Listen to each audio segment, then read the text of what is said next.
Balaji, thank you so much for having me here and thank you so much for your time. Good to be here.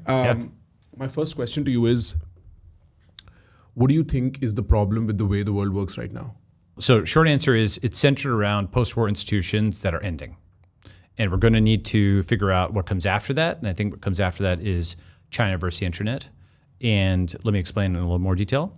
So at the beginning of the 20th century, Europe was the center of the world.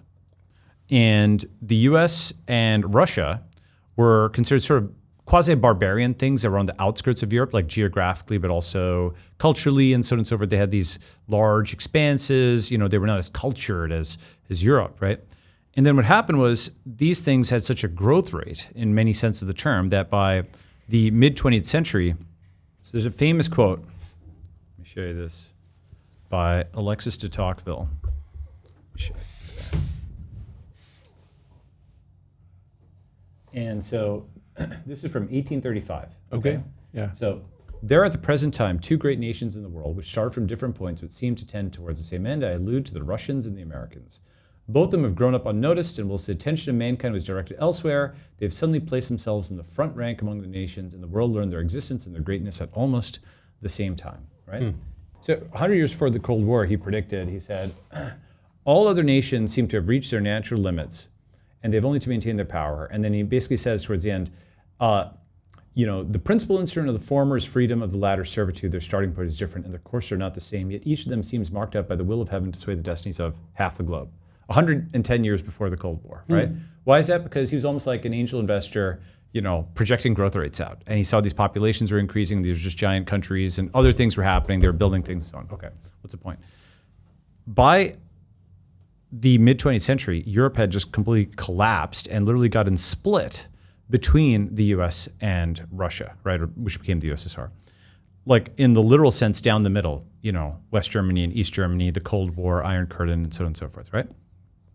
So what I think is about to happen over the next, 5-10 years, sooner maybe later, is that history is running in reverse. And today, the world we grew up in, America was the center of the world. And by that, what I mean is the center of a global empire, right? It has 750 military bases worldwide. It has ships everywhere, planes everywhere, tanks, all kinds of places in Germany, in Japan, in South Korea, Diego Garcia, all over the world, right? And it also has diplomatic relations everywhere with, all kinds of structures from the United Nations, WTO, all these things are set up indirectly or directly by Americans. Even 20 heads of state were trained at Harvard Kennedy School of Government alone. And the headquarters of the UN is in New York. And you have, obviously Wall Street, and you have the reserve currency, most importantly, and so on and so forth. All the center of the global empire is in America, just like the center of the world was in a sense in Europe in the early 20th century. But that's collapsing now. And I think just like the old world was split between the US and USSR, the US is going to be split between China and the internet. Those are the two forces that are growing, right? And I can show graph after graph, chart after chart on this. But very briefly, Democrats are probably going to side with Chinese communists, and Republicans are going to become Bitcoin maximalists. And so that's like CCP and BTC, total control and total anarchy, right? Now, these are kind of poles, like extreme poles that define things, and then you can form intermediates, like thesis, antithesis, synthesis. Like what's in the middle of total control and total anarchy? India may be one of the intermediates, the UAE, Singapore, El Salvador, lots of tech Switzerlands, intermediate states, maybe network states, startup societies, and so on and so forth, right?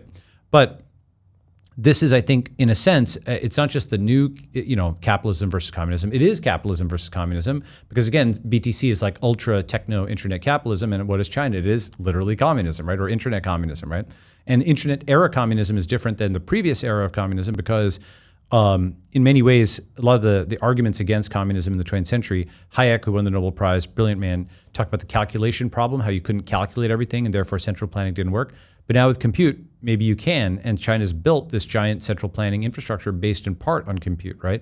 So even if morally I think freedom is good, we can't just rely on the old arguments against it, right? Because the calculation problem may not be actually, a limitation anymore. I can get to other examples on that, for example, sidecar versus Uber, but we can come back to that point. So coming back up to the top, The problem is that the world is architected around something that is failing. And the two alternatives are in China or on chain, right? So China versus internet, basically China has become this just global hub of commerce. It has ships in every port. It has 200x the shipbuilding capacity of the US. I'll show graph after graph in a second, okay? And people think that, Red America, MAGA, and so on and so forth can be an alternative to China that can stand up. We just need to reindustrialize like we did in the past. As I'll show numerically, that's unlikely to happen. For example, there's only 77 million MAGA, Trump voters versus 1.4 billion Chinese. They're outnumbered 20 to 1, 30, on that order, right? Okay, great. Yeah. So the red MAGA is not sufficient. exactly, that's like 1% of the world, right? Right. There's 8 billion people in the world, 77. But the internet is the one thing that is economic scale comparable to China. Follow. That's right. And Indians are a very significant growing part of the internet. And by the internet, I mean in particular the Anglophone internet, Right. English-speaking internet, Right. So I can show a bunch of graphs and charts to put flesh on this. Let me pause there, get your thoughts. Actually, so the last part of what you said, which is that on the internet, cost of producing anything is as close to zero as it can be. My thesis with what I do is very similar and aligned with that, which is that the 40% of the free internet mass, the Anglophone free internet mass, is Indian. And Indians don't necessarily have a seat at the discourse table, which is what Exactly. I'm trying to create with these conversations that That's I right. have. That's right. And so if it is going to be on-chain versus China, I think Indians and India will have a large part to play on the internet Yes. for it. Absolutely. Right? That's right. I think it's a little bit of a stretch for me and maybe for my viewers as well to extrapolate from America as a failing empire center to China and on-chain. Like, how did you make the leap logically from the US is possibly failing and then the other options are China or the internet? Okay, so let me show you a bunch of graphs, right? Here we go. The network states of the internet. The internet is not a place, but there will be internet places. And so I wrote this book called The Network State, right? And we've opened Network School over here to take some of the ideas from the book and turn them into reality, because there's theory and then there's practice, right? Okay. So let me give the thesis of the whole thing, right? American empire was real and it was spectacular, but it's ending now because China is strong and Zihan is wrong. Okay, do you know this guy, Peter Zihan? I have no idea. Okay, he's somebody who I've no personal beef with her, but he writes a bunch of books about how China's going to collapse and Oh, right, okay. America's going to withdraw from the world, but the rest of the world is going to be totally done without America and so on and so forth. Okay, fine. China's strong, Zihan is wrong because he identifies lots of the correct axes, but has the sign wrong. For example, he thought the U.S. is going to be able to navally blockade China. Actually, China's navally blockading the U.S., where China's proxy, Iran, has its proxy, the Houthis, that have successfully blockaded America in the Middle East Gulf. In the Middle East. Yeah. That's right. So because China's strong and Zion is wrong, it will be in part a Chinese century, but it won't solely be a Chinese century. It will also be an internet century. And the future is China versus the internet.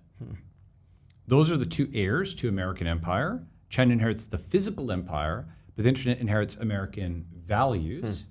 And from them, we build the network states of the internet. Okay, so let me explain. All right, so first, the American century. Okay, so when I say American empire was real and it was spectacular, there's actually a very good book called Tomorrow the World, which puts a finger on the exact moment when the U.S. decided to become an empire, right?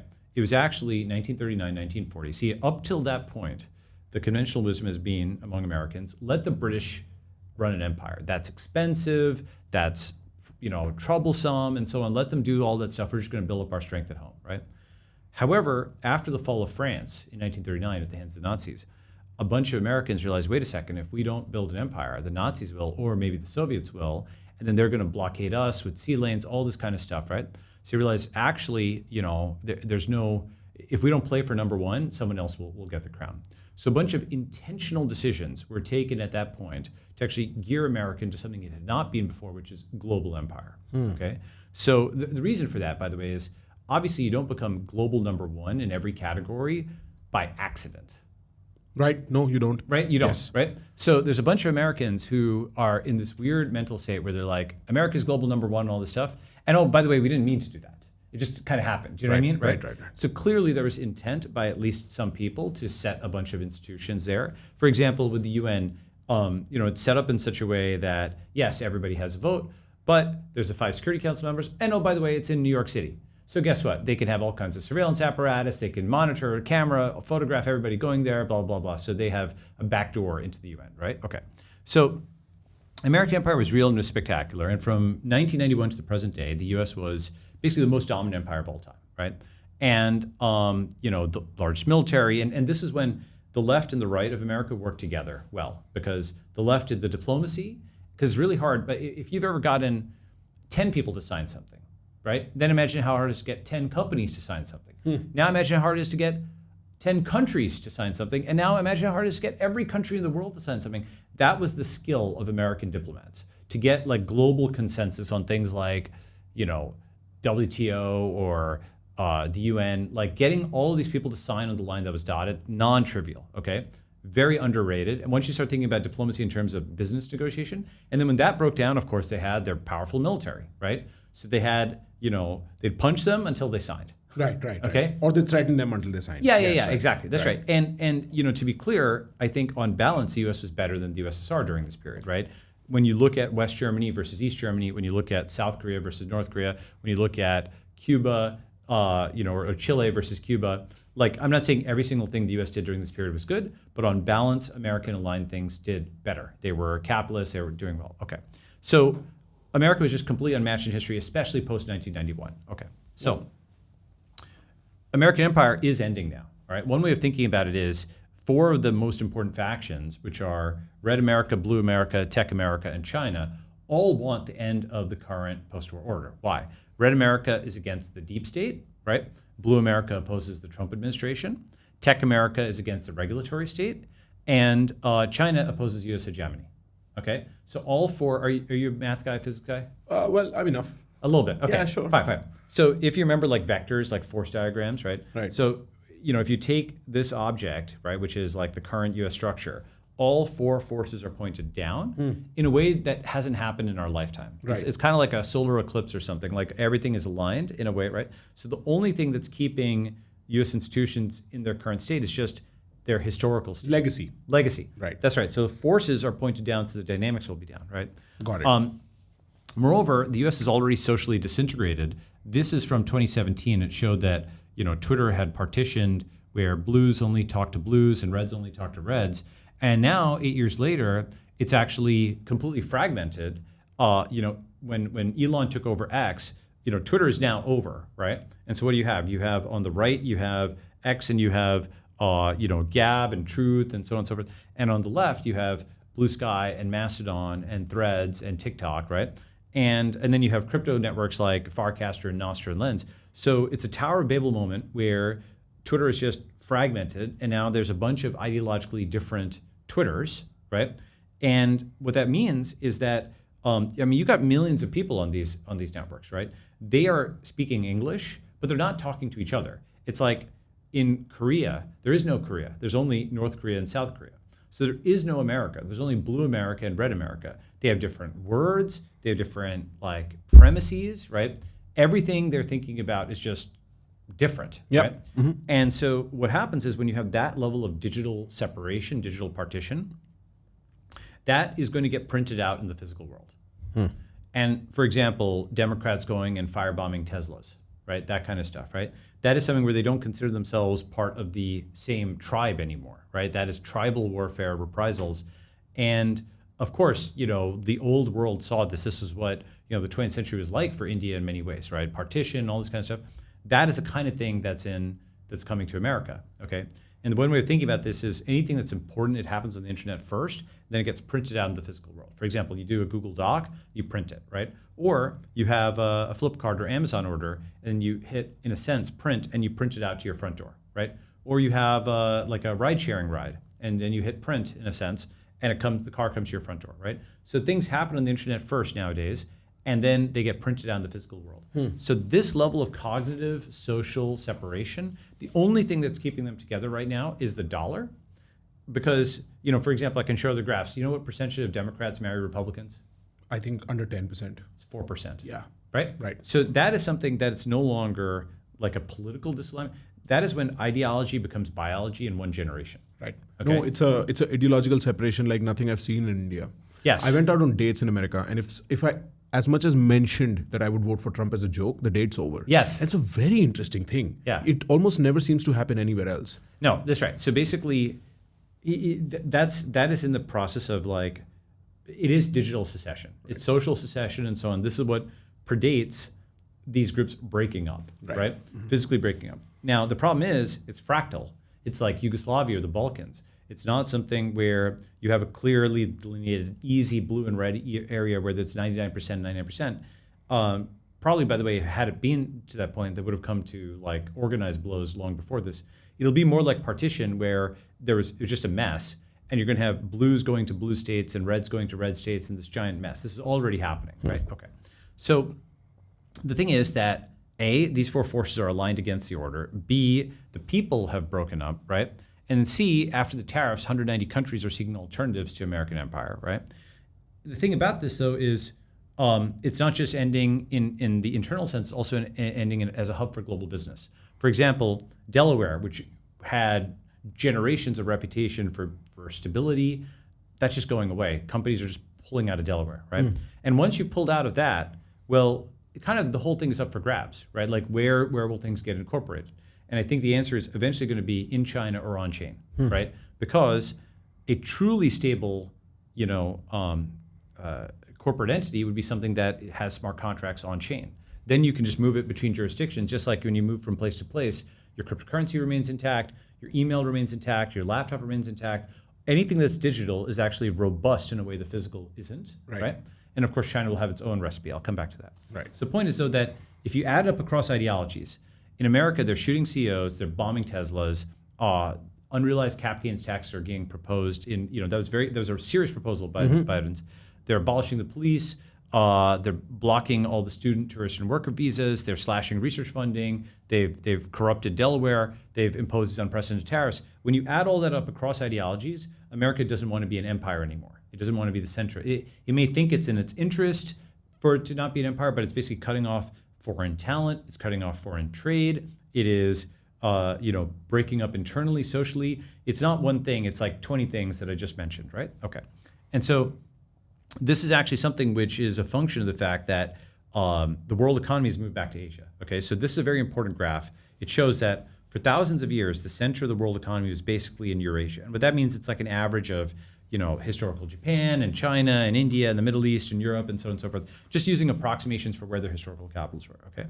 Then with the Industrial Revolution, for hundreds of years, it moved out to Europe and then America. And 1950 was peak America, peak West, peak centralization, where everybody else was bombed out or they were under socialism, communism, Eastern Europe, like Japan had gotten nuked, everybody was just in ruins. And that is a moment that all these post-war order institutions were set up when America was at its absolute zenith of all time, right? So that's a very unnatural state of the world where everybody else is in ruins and only America is left standing, right? Then, that persisted for a few decades. And then after 1991, the U.S. was still, even more super powerful because, the Soviet Union fell in, but that was the true peak. Right after 1991, like a rubber band snapping, the world economy came rocketing back to Eurasia, right? Because of China, but also because of the rise of Southeast Asia, rise of India. India started liberalizing around that time. Everybody stopped basically hitting themselves in the head with socialism and communism, right? So all these countries that had been socialist and communist in the 20th century, like Vietnam, like India and so on, suddenly became capitalist. So they started producing. And then conversely, many of the countries that were capitalist, like Western Europe and the US, basically just became degenerate, right? They just were so wealthy, they forgot how to build wealth. Not everybody, but certainly a large fraction of the population. The non-internet people disproportionately became, they weren't building things from scratch anymore. They weren't feeling the pain of building, right? They were inheriting something that they hadn't built, okay? So again, not all non-internet people, blah, blah, not all Americans, but a good chunk of them essentially took the wealth for granted, right? And you can see this even more in Western Europe in some ways, right? Okay. So the point is that wealth has already rocketed back out over here. This is an enormous change. This took thousands of years. This happened over hundreds of years. This happened in tens of years. Most GDP is in Asia. Most millionaires are in Asia, or Eurasia especially. the number one and number two destinations for global millionaires are Dubai and Singapore, right? And on, right? The world economy has actually come back out of here. So what's happening here with the end of American empire is actually a lagging indicator, right?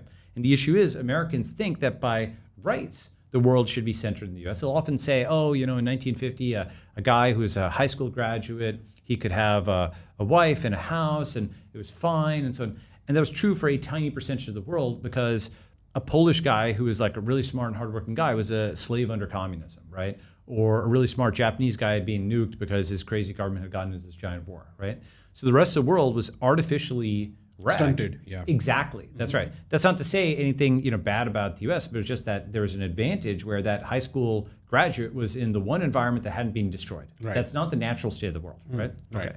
So now the world is coming back to the natural state, which is much more balanced, right? Okay. So that means the U.S. is really, in a sense, already ended as a hub for global business, but everything's kind of gotten moved out, like the manufacturing's gotten moved out, and the commerce is being moved to the cloud, and now the physical thing is kind of getting shut down. Okay. But the thing is about this, we will miss Uncle Sam when he's gone. Okay. And there's this great book called Everything Was Forever Until It Was No More on the last Soviet generation, right? And this is about what the end of the USSR felt like. And if you read this, even skim it, you'll be like, wow, this feels a lot like what's happening in America. For example, they had a term that was similar to fake news, right? They had, because what happened was at the end of the Soviet Union, Gorbachev implemented glasnost and perestroika, like free speech and freer markets. And so everybody started complaining, and now you started seeing how bad the existing system was. And so the equivalent of that is internet free speech is social media, and internet free markets is cryptocurrency. That's the glasnost and perestroika of the modern era, right? And the thing about this is the Soviet Union had no way to announce that it was on its last legs until really the last few months, right? Even March 1991, there was a vote that was held for an all-union referendum to keep the Soviet Union together. And they thought they had a majority vote, but there are a few places like Estonia that said no, and then the Soviet Union broke up like 9 months later. Yeah, that's right, December, right? After an attempted coup. Point is, we're going to miss Uncle Sam when he's gone. Nothing I'm saying here is like, oh my God, America was a great country, but we now need the version 3.0. There's Britain, there's America, and then there'll be the internet, as I'll get to, right? But first, let me talk about what's the other part of what's coming, which is the Chinese century. Okay, so who is the successor to Uncle Sam, right? Who are the heirs to American empire? China inherits the physical empire, but the internet inherits American values, okay? So let's talk about that second part, the Chinese century. So we need to first understand like what China is, okay? Now, Indians actually, a lot of the stuff I'm going to say is kind of obvious to Indians, but a lot of Americans, I understand their ego is hit by the rise of China. They think, oh, we gave everything to China, and they tend to really underrate China, and they've always got kind of a lagging indicator on it. Not everybody, again, but a lot of people. And I understand where that comes from, but just let's be completely realistic about what the state of the world is. People say, oh my God, you're a China shill. I'm a reality shill, right? Reality shill, okay? Okay, right?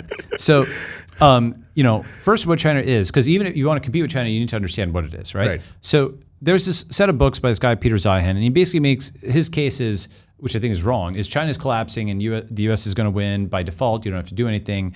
And you could actually, you can read this and people will be convinced that, it's just got all this geography and the Mississippi River is going to protect America from a sovereign debt crisis and so on and so forth, right? But to just calibrate on reality, China is just the most physically formidable state in the world by far, right? For example, this is one BYD factory. Right. It is larger than San Francisco. Wow. Okay. Just one BYD factory. Just one. And there's actually a clip that we can play that shows an overflight, like a drone, of this. Okay. By contrast, Elon, who's amazing, can't even build a sign in San Francisco, right? Because he had to actually move out, right? So that is the level to which the American regulatory state holds things back. And China, for its many faults, does allow its companies on net to build, right? Right. So let me just go through just a bunch of graphs and charts to calibrate, right? So first, China's number one in global trade, okay? It went from basically just trading with Central African, Central Asian countries in the year 2000 to becoming the number one trade partner of everyone in the world. Now, the thing is, the few places it didn't have scooped up yet were like Western Europe, Canada, Mexico. These are the places that Trump is imposing these tariffs, right? And I understand why, but still, what that's going to do is they're encouraging the EU and Canada and Mexico to align with China for trade. Right. Okay. And China's number one in steel. It went from less than 1/10 U.S. steel production to more than 10x and became the number one steel producer in the whole world. Right. China's number one in rail. From 2008 to 2020, they built a national high-speed rail network. Over the same period, California's $100 billion rail project didn't lay a single line of track. Okay. China's number one in electricity. Look, that flippening happened right in 2010. Boom, and just gone up like this. This, by the way, all the stuff about will AI save us and so on and so forth. Look, there's a lot of amazing things about AI, but as actually people have started to recognize, AI is electricity constrained and China is not electricity constrained and America is. So the big data centers can only be built to a certain point in the US. The other big thing is that China has the hardware stack. So all the humanoid robots, it is, again, maybe Elon can pull it off. He is the greatest of all time. But China's just scaled. They're so good at being second movers. They will crank out the widgets and so on at a very low price for these humanoids, right? So, and that's a physical manifestation of AI. So the point is, China's number one in electricity. They're number one in nuclear, right? Look at all the plants they're building over here. Actually, to India's credit, India and Russia, the RIC of BRICS, they're actually doing fairly well. The U.S. has been stuck. Now, Trump is just unblocking this now with nuclear. He's just talking about this. Yeah. There's some good that's happening there, right? But the U.S. would have to, plus also that would actually have to happen and actually get built, right? Right. You need the physical execution to make that happen. That's not trivial, right? So, but China's way ahead on nuclear power, right? China's number one in cars, okay? This is a really big deal because right after the pandemic, China essentially ascended to flip Germany, Japan, Apple, and Tesla, okay? Germany and Japan, here they are on the chart. Those guys are they're no slouches. No. Yeah, these are countries that have had multi-generational reputations for being world class in manufacturing, right? Extreme attention to detail. They ship things at massive scale. Toyota, Mercedes-Benz. These are really good companies. It's very hard to do what they do. The advent of electric cars disrupted them because and self-driving for a variety of reasons. One of them is that all the pieces of software that were in a traditional car weren't talking to each other, but a new car is basically like one software stack completely, number one. And number two is the old combustion engines were the most complicated part of a car, but now with the new electric cars, it's a battery it's really like a big battery on wheels. And so it's not easy to make, it's still hard, but some of the guts get changed. Right. And so some of the old, it's a little bit like going from, newspapers that were printed out to digital, right? It changes the entire supply chain. Now you've got a newspaper that's trucks and ink and so on and so forth and has to make this shift. And a new startup doesn't have to do that, right? So that technological disruption gave an advantage, but then China capitalized on it, right? And Apple could not make a car, but Xiaomi did, right? BYD is outselling even Tesla, right? So China just came out of nowhere and owned this very complicated market of cars with BYD and Xiaomi, right? And other Chinese manufacturers. China's now number one in ships. Okay, wow. This is a slide from the U.S. Navy that shows that China has 200x America's shipbuilding capacity. Wow. Okay, and there was a Secretary of the Navy, we can show that clip, that one Chinese shipyard makes more ships than the entire U.S. Navy, the entire U.S. combined. Okay, and there's a Raytheon CEO or the Raytheon CEO a few years ago who said, actually, we could pull our stuff out of Russia, we can't pull out of China, we can't decouple, right? And I can show another graph which shows the U.S. military itself is made in China, like famous U.S. armaments, like the Tomahawk missile. There was a study commissioned by the Pentagon, $400 million study by Govini, that shows that the supply chains for the U.S. military come from China. Actually, let me show you those. Wow. So at this point, even the U.S. military, which offers it the sovereignty that it has, is undecouplable from the Chinese manufacturing empire. That's exactly right. Wow. The U.S. military is made in China. It's like the dollar being printed in China. Yeah, because of course, the thing is that people think that, for example, that the military is like a different thing than the domestic supply chain, but actually the military is often a subset of the domestic supply chain because except in places like North Korea or something, your scale, most of the time you're at peace, right? So most of the time you're making cars for peace rather than tanks for war, right? So the scale of your peacetime economy constrains the scale of your wartime economy. Right. That's a really important concept. It's not like a separate supply chain, right? Right. So It's the same unit that will manufacture the tanks later. yeah, exactly. That's right. So let me show you The same steel will be co-opted for your missiles later. That's right. And that's what America was mid 20th century. Right. It's because it had all of that stuff, right? So here, let me just show you 3 clips. And it was accelerated by the wartime economy of the 40s for manufacturing more things, whether that be microwaves and radio waves and those things, right? That's right. That's right. So let me just show you some clips here. Ready? And we can, okay.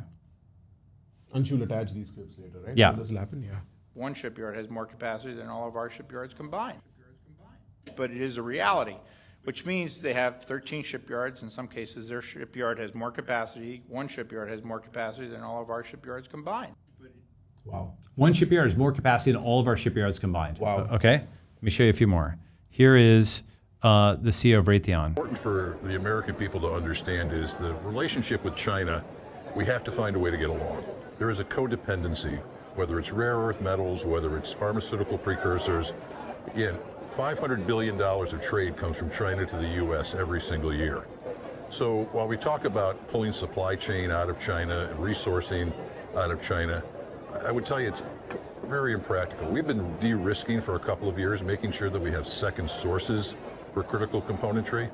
But unlike Russia, where we pulled out 2 weeks after the invasion last year, we shut down our factories, we pulled our people out, and we completely cut off any contact with our Russian customers. You can't do that with China. Too big, too important, and too necessary to the U.S. economy. By the way, that's not just any person who's saying that.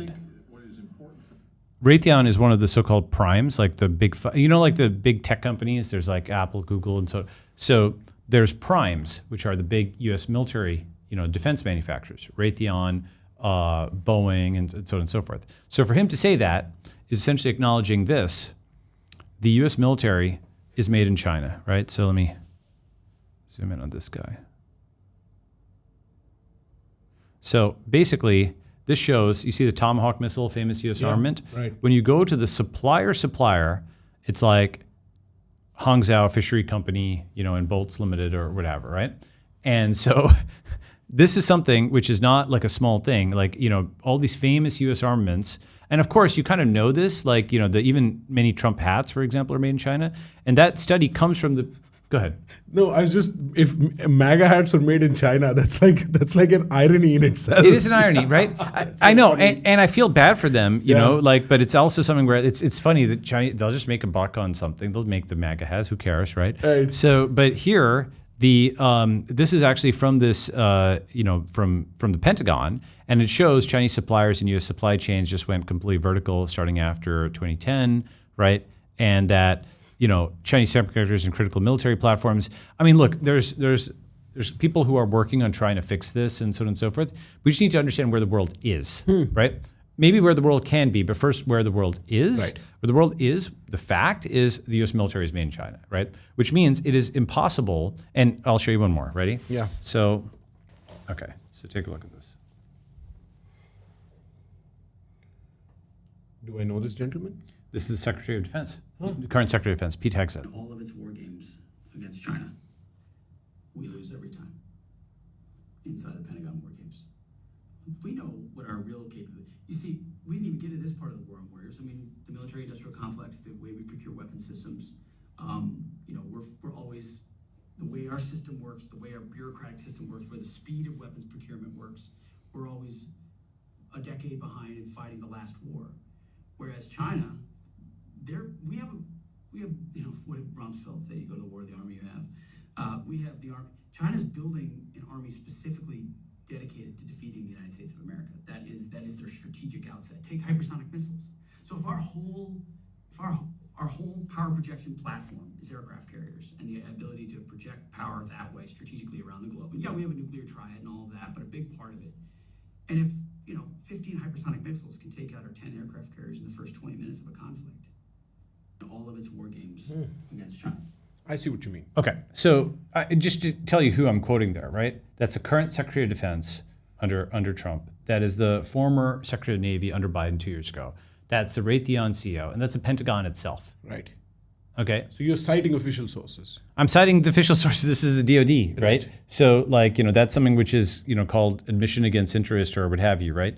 And now to be clear, in a sense, you only have a war if both parties think they can win. If one party doesn't think they can win, then usually there isn't a fight, right? Yeah, there's a negotiation. There's a negotiation, that's right. So in a sense, it is good that the Secretary of Defense is cognizant of the fact that Chinese hypersonics are set up to sink U.S. aircraft carriers. This is the same sort of standoff missile thing that India, Pakistan was doing recently, right? And also that Russia and Ukraine, long-range missiles are changing, what war is and battle is. But so it's good that they're aware of it. But this hasn't been like priced in the world. Like people have not yet taken on board that China is now the military superpower of the world. Got it. People haven't realized that at all. They haven't. There's still fight between USSR and the USA in that. Yeah. They still like it's similar to not pricing in that Russia has won in Ukraine, right? That kind of like that's happened. Let me actually show you a few more graphs. Okay, so China's number one in ships, right? It has now the world's largest navy. Again, when China turns it on, just like with cars, it just went boom, flipped the U.S. Okay, and then you'll always hear some cope, which is like, well, they don't yet have the same number of aircraft carriers as the U.S. But that is something that is just cope, right? They're 5 years away from it. If they try to manufacture, if they try to, they can. Yeah. But the thing is also that's also not the right metric. It's like saying Netflix doesn't have as many stores as Blockbuster. Sure. Yeah, they're doing something paradigmatically different, right? Right. So like maybe you don't need aircraft carriers in the same way, or they're like drone aircraft carriers or something else, right? Aircraft carriers may be actually sitting ducks in the era of hypersonics and what have you, right? Right. So China has the world's largest navy.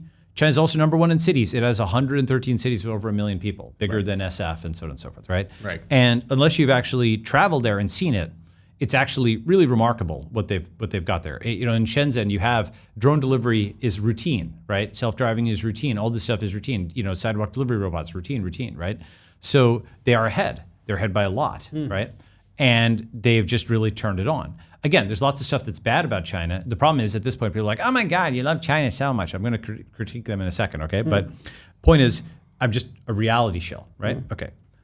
China even now has flying cars, right? Did you see the iShowSpeed stream, a few months ago? I didn't expect you would quote iShowSpeed, but no, I did not see iShowSpeed. Okay, so I'm not a big iShowSpeed guy, but I'm a big tech guy. Right. And so this was him in a flying car in China, right? Whoa, that's wild. So it's basically a human-sized drone, right? That's exactly right. Now here's the thing about this. I actually showed this. Here, let me show you something.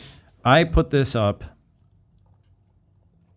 We live in a strange world where we quote the Raytheon CEO and iShowSpeed in the same conversation. Yeah, it's funny. He's a cultural force, no doubt. He is. I think he recently met the president of Albania, right? And I mean, it tells you how different generations are at this point. Whoa.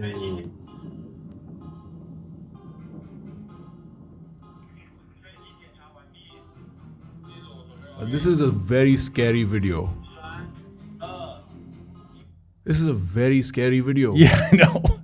This changes everything. Yeah, so basically, there's the Peter Thiel quote, we wanted flying cars, we got 140 characters. Yes. So I just did a little remix of that. We wanted flying cars, but we got them with Chinese characters. Because in the US, regulations prevented this from happening, right?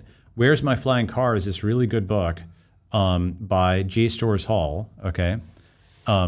Where's My Flying Car?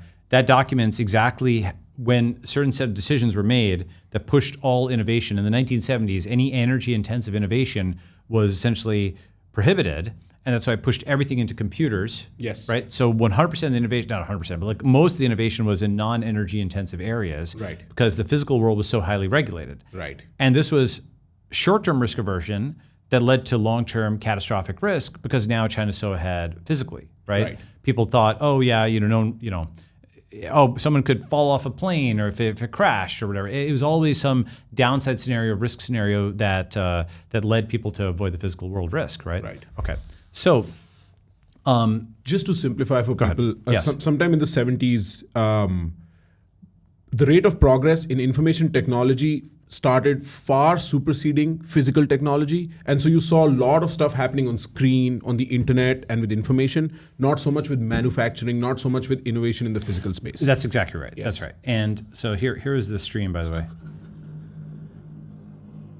Now, the thing about this is this went out to whatever millions of people are on his stream, and it showed them that, like, China's not a third world country anymore, right? Whoa. It's basically like a helicopter, but I'm assuming it's a lot cheaper to operate. Well, that's the thing. It's a remote-controlled helicopter. Wait, so there's no driver in here? No. He's just sitting. Yeah. And somebody's operating from the ground below. Or it's self-driving. That's right. Whoa, that changes everything. Yes. Because most people don't have the skill to pilot a helicopter. I mean, in wars, you could drop payloads using this. Of course. Sure. I want to mute this so Yeah, sure. we're more audible. Yes. But like, this reduces the cost of war to just the hardware you need. And So this is what's happening in Ukraine. If you follow the Ukraine conflict, what's going on with the drones there, for example, they've got all kinds of different scales of drones. But short answer, yes. Yes. Right? So what that also means, by the way, is that physical borders and digital borders will need to coincide, because if somebody can script drones in your territory, they can do things to you. yeah. Right? So You can't fly a plane if there are drones that easily accessible. That's right. So if you look at this, right, basically, I guess 38 million views or something crazy like this, right? So this is something that's broadcasting what China actually is today, and it's ahead. The U.S. is not able to do this, right? And so the point is that in various areas, they're ahead. Now, when I posted the thing about, flying cars, people would say, Balaji, it's not a flying car. It doesn't have wings. It's not a flying car. It doesn't have wheels, right? It does not fly a car. It can't go long distances. And I was like, again, this is similar to saying, Netflix doesn't have the number of stores that Blockbuster does, right? It is being stuck in an old paradigm and not thinking, okay, well, DJI did drones, and therefore China's hardware ecosystem has a lot of experience with quadcopters and all the control theory required to balance them and so on. And now actually that's all reinforcement learning. And in the same way that an iPad is a scaled up iPhone, right? This is like a scaled up DJI drone, okay? And it achieves the function of a flying car, which is you as an individual get from point A to point B in the air without going on the land. Does it matter if it's a copter versus wings? In my view, no. What about the wheels thing? Well, there's some models actually they're developing that also have wheels, but even that doesn't actually matter. And the reason is that what matters is they can actually get a lot of experience now doing 1,000, 10,000, 100,000, 1 million rides within Chinese cities. They're calling this the low altitude economy. Again, Uber was on this. They were working on this years ago, and the US government and the regulators and the media all attacked Uber and so on. So this is why this stuff isn't happening in America, because the state attacked the tech guys and stopped them from doing it. I can see this over and over again. Why did DJI not happen in the US? Because the FAA went after consumer drones and stopped them, right? The regulatory state, because it can't take calculated risk, it is only about reducing some negative headline rather than taking calculated risk. Because of that, that's why the US has gotten held back. That's why nuclear has gotten held back. That's why flying cars, that's why drones, all this stuff's gotten held back. And India should not repeat those mistakes, right? Indians should not repeat those mistakes. We should figure out special economic zones where we can actually do these experiments and people can opt into the physical risk that's there, because no risk, no reward. Risk aversion is reward aversion. Okay? Right. All right. So China even now is flying cars, and the remaining areas, planes, chips, even AI, Boeing has huge problems, as we know, right? Right. And COMAC, which is China's airplane, is because of the Trump sanctions or tariffs, China and the EU get closer and closer. China will get probably European approval 3 to 6 years. Chip makers, they're catching up. The entire thing is like the CEOs of the 4 major, or at least let's say 4 of the major chip makers, so TSMC and now Intel, AMD, Lisa Su, and of course NVIDIA, are all of Chinese ancestry. And the Chinese diaspora is 60 million people, okay? But that's less than 5% of China, which has 1.4 billion people, right? Right. So the entire premise that like China culturally could never figure out chips when its diaspora is really, really good at chips was an incorrect premise. Basically, the entire thought that like challenged China to a race of cloning a technology that already works for national pride and to really get really good at quantum mechanics, this is like challenging Italians to a pizza making contest or something like that. This was like right up their alley. It had instead the fight been over whether China can make its case in English, right? That's not a core competency for them, Sure. right? So this confrontation on chips was a very poorly thought out kind of thing where people, what the US did when it tried to sanction China on chips is actually force China's chip ecosystem to vertically integrate in a way they'd never integrated before, right? And then third is in terms of AI, again, with DeepSeek, open source AI, one of the things that is likely to happen, I published this article a few months ago, and I think this is very likely.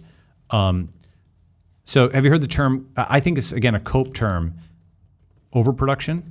AI overproduction, right? So basically over the next, when DeepSeek came out, do you know DeepSeek? Roughly, yes. Okay, it was an open source Chinese AI model that also showed you its internal train of thought. Right. So it was actually really remarkable because you could see it thinking before it gave you the answer, and the thought process was actually just as interesting as the answer, right? Right. So, and it was open source, fully open source. Anybody could download it, run it, etc. The hosted version was lightly censored, and I would compare. It's a little bit, I think it's funny, but Chinese censorship is a little bit like Japanese pixelation. Okay, so you kind of know what's there, and so it's different than how some Americans think about it, right? It's not like you can't find it or what have you. It's like for propriety purposes in public, you censor it or whatever, right? So what DeepSeek did was something interesting, where they had a model that would, if you asked about Chinese history or something like that, it would print the whole thing out, and then there'd be a very dumb. It would give you a flash of what, so it showed you that it knew what it was thinking about. Right. And there'd be a very dumb second layer model that would then blank it out after it gave you a flash of it. So the censorship is a second step as opposed to censoring it in the first go itself. Exactly. Right. And so it's an intentionally dumb second step where anybody who saw that would read between the lines and say, oh, if I download and just run this on my own, I can get the uncensored version. Right. Okay. Got it. So that's actually, so censorship in China is more subtle than people think, right? Basically, what the Chinese government wants to do is they want to prevent groups from unionizing in public. That's a danger to the Communist Party. Right. But basically, you can kind of do what you want so long as you're not like grouping together, right? Again, I'm not saying it's good. I'm just saying that it works differently, and understanding the operational mechanics is how it works. Important. Is important, right? Okay. Right. So AI overproduction, basically, just to give some premises. First, China noticed DeepSeek's release knocked a trill off of U.S. tech market caps, right? It recovered, but still, it was a big surprise. Second, their core competency is in exporting physical stuff, not software. They do have TikTok and so on, but for the most part, it's physical goods, right? Third, their other core competency is exporting things at such massive scale, like the cars graph that I showed, that all legacy producers are bankrupted. And then China maybe later can hike prices, but basically they dunk them underwater with like really, this is the key thing. It's not, the cope is that it's just cheap China crap. Maybe that's what it was in the 90s and 2000s. Now it's inexpensive and very high quality, and it can win in an open marketplace. BYD, these are not bad cars, right? Yeah. So it's like complete cope to still say that they suck, right? That's just cope because, and I just say nope to cope. I just like, let's market to market. Let's understand where we are in terms of reality, and let's figure out how to win from there. Because if you rely on cope, you're not going to get anywhere, right? Right. So basically, all foreign products are producers are bankrupt, right? Okay. So China's well aware that it lacks global prestige as a copycat. DeepSeek was this huge thing for China, where everybody, even when it didn't make sense, they were like adopting DeepSeek. But the point is that local officials in local places, DeepSeek, because it's open source, anybody could adopt it anywhere very, very quickly. It's not even an API; it's like open models, right? And then finally, what you put all these together, like the founder of DeepSeek met with the not just Xi, but also the number 2 in China, Li Chang, and so on. So what China sees is with open source AI models, they can hit US tech companies, boost their prestige, help its internal economy, and take the margins out of AI software. And instead, where they make the money is they export AI-enabled hardware, right? Like robot dogs and smart cameras, smart drones, like a fridge that can talk to you and a fridge that's your nutritionist and so on and so forth. All of that is going to come, right? I think of it as like the garden of intelligent things, right? You have all kinds of devices like basically like dogs and cats around your house, except they're effectively robots or devices of different kinds, right? So embedded AI in everything. Intelligence becomes super cheap in this way, right? And so this is something where the reason I bring that up is people will say, oh, well, the US still has advantage in AI. I'm like, I don't know if that's going to exist in a 4-year window, because it's quite possible that China open sources AI, undercuts US hosted AI, and then that either hits US tech company market caps, or also possible, the US already has bans on DeepSeek at the hosted level, okay? But it might ban DeepSeek at the open source level, and they might say, this is a CCP technology, it's got CCP coefficients, it'll brainwash our kids, we don't want it, and so it's fine, I understand that. But that means that it'll be harder to use cutting edge models in America if DeepSeek quality models get shipped, because they're going to do it not just for chat, but probably for computer vision, images, robotics, everything, because they saw how impactful the first one was, right? Right. Okay. So America is going to be closed off to the global AI space in that way, right? And they've already, innovation's going to be slower. yeah, the thing is, cutting off foreign students, there's a graph, which I can see if I can find, like essentially top AI researchers into the US, it went negative. So let's see here. Basically, there was a graph which showed that US AI researchers are no longer coming to the US. And instead go to China? Well, they're staying in China. I mean, like if you knock out Chinese and Indians out of U.S. like engineering, right? That's like more than 50%, sometimes more than 70%, depending on whether it's like a electrical engineering department or a tech company and so on and so forth. Like that's a very large percentage of tech talent. It's not 100%, but it's a lot.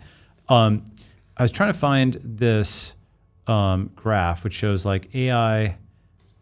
I feel like even how strong a university Tsinghua and the likes are is understated in America. Yes. They don't understand the level of innovation that those universities are capable of. Yes, that's right. And I think actually I'll show some graphs on that too. So here we go. Where did it go? Where's the AI researchers? They basically, I'll see if I can find this graph later. Maybe you can look it up. Yeah, you could just. Yeah, so you could see just if ship you us can the find it, graph. but basically what it shows, I'll just describe it visually and then you can maybe look for it afterwards. It is a graph that shows, looks like this, right? It shows net immigration into the US of top AI researchers. And then even before Trump admin, it had gone to net zero, okay? I can show other graphs of the millionaire migration map, for example. Where millionaires are migrating to Dubai and Singapore, overall places. That's right. So basically in 2019, okay, the millionaire migration, basically the US was still number one, okay? Right. But today, so after 2020 and BLM and so on and so forth, now it's something where it has flipped. So here, let me show you this. So the social instability that comes with the American package is what is flipping millionaires to move to Dubai and Singapore? It's both push and a pull, right? But here we go. So this is 2019, okay? Right. So at that point, the US was still number one in sourcing global millionaires on net, plus 10,000, okay? Right. After the pandemic and the riots and all this kind of stuff, by 2022, the US had dropped 85%, okay? And the UAE and Singapore and actually Australia and so on were picking up, right? And becoming number one, number two. And now by 2024, the US recovered, as I'll scroll down here, this is 2023. The US had recovered slightly, right? But still, it's pulling in less millionaires than these tiny countries that are 1/50th or 1/60th its size, right? And now in what with the new, quote, reforms to the EB-5 visa and whatnot, it's just very hard for capital to get into the US. So 2025 will show dropping off even further, right? So global capital is already deciding to go elsewhere other than the US, right? And now talent can't get into the US because of the cutoff of student visas and skilled worker visas and so on and so forth. So when capital and talent are both not allowed to enter the US, and also foreign trade can't enter the US because whether you export or import, right? So talent, trade, capital, they're cutting them off one by one, these pieces of this global empire, right? When you start to see it in its totality, again, I'm not just talking about one thing, I'm talking about the summation of a bunch of things, right? The US is basically abandoning the empire. And the physical part, as I said, is going to China, okay? Now, with all of this, right, let us understand what China is not. Okay? So just completely dominant in the physical world, right, to a level that people don't appreciate. But China is not the internet, right? The thing about this century, I think, is it will not be a symmetric conflict like US versus USSR. That was tank for tank, plane for plane of a physical ideological hybrid versus another physical ideological hybrid. Like, capitalism and communism had both the ideology and, right? China is highly physical and it's not really seeking to export ideology in quite the same way, as I'll get to. But in many ways, it's like Apple, and the internet's like Android. China's software, in the sense of its its network and its state only work on its nation. So its network is like the Chinese firewall and the Chinese apps. The state is like the Chinese party state that works on the Han Chinese nation. Right. But it's like a software stack that doesn't really work outside. And they're not interested in exporting it. They're not interested in exporting it. In fact, they actually want to keep it almost like a proprietary stack for China. The pieces they do export are the surveillance stack, right? So like America will sell weapons to countries to blow things up outside. China will sell a surveillance stack to countries to maintain order in their definition of it internally. So even they'll sell it to whether it's a meritocratic country or a kleptocratic country like Venezuela. So Venezuela, their I should say leader, dictator, would not be able to control the country otherwise, but with this Chinese tech stack, they can, which is bad. So is it like what, face recognition and that kind of stuff? Everything. Everything. So Yes. surveillance stacks are a Chinese specialty. Yeah, so it's like facial recognition, it's the cameras, it's drones, it is also the software to knit together all that surveillance imagery, blah blah blah. There's 15 different things, right? Got it. So the opposite of that is the free internet. Okay, so the global internet is the opposite of China because its core strengths, free speech, free markets, free movement, all this kind of stuff, are opposite of China's control, right? And in particular, China is not Bitcoin. BTC represents, in a real sense, the opposite of CCP, and BTC will. So it's funny. Do you know how much the U.S. dollar has depreciated against BTC since inception? Quite a bit, because I think it started at pennies and now is worth $100,000. So That's right. Maybe a 10 million times inflation for the BTC? Almost. You're almost exactly right. It's 100 million. And the reason is it started at 0.1 cent. Right. Right. That was the first recorded price. Right. So from 0.1 cent to $100,000, you're more in the ballpark than almost anybody else, right? Because most people think it started like $1. So the fact that the U.S. dollar has depreciated 100 million x against Bitcoin, it just has to go one more 10x, right? Once Bitcoin's at $1 million, and I do think that will happen. Just the question is just when. At $100,000 per Bitcoin, everybody's happy. At $1 million per Bitcoin, a lot of people are scared because that means the transition to a new global economic order. Right? It basically means the retirement of fiat currency. There's a symbolic aspect to that, right, as to what that means. And what that represents then is something actually, Bitcoin is attractive to Chinese people in a way that the U.S. no longer is, right? Because lots of Chinese people, for example, let's say you're a company in China, there's some province, there's some local, governor or what have you. They will often treat a company as like a local piggy bank. They'll say, you know what, you're going to give me a loan to deal with, this or that, things for the government level, and maybe I'll pay you back later, right? Because they can just do that, right? That's, they just have root access over everything. So having money that's outside the state's control is something that Chinese people do want. They don't necessarily want it in America anymore because U.S. dollars can get frozen and so on. But what Bitcoin represents is the opposite of Chinese communism in that sense. Got it. Right? So let me just get this straight. You're saying because the CCP has access to everybody's bank accounts, all Chinese companies might be mandated to loan out money, and such Chinese companies are interested in owning funds that are not in control of China, and America is not the place they want to do it. So BTC becomes this obvious haven to store currency. The global safe haven. Yeah, that's right. And then more generally, as I'll get to, blockchains give you smart contracts that are outside the Chinese government or outside any government, and they give you a sense of rule of law and rule of code that is not US-centric, but that is the heir to the US, which is the internet. So let me get to that, right? Right. So just one more second. Yes. So what I'm understanding is also the opposite of the CCP-controlled Chinese state, which is communist in some form and controlled capitalist in some form,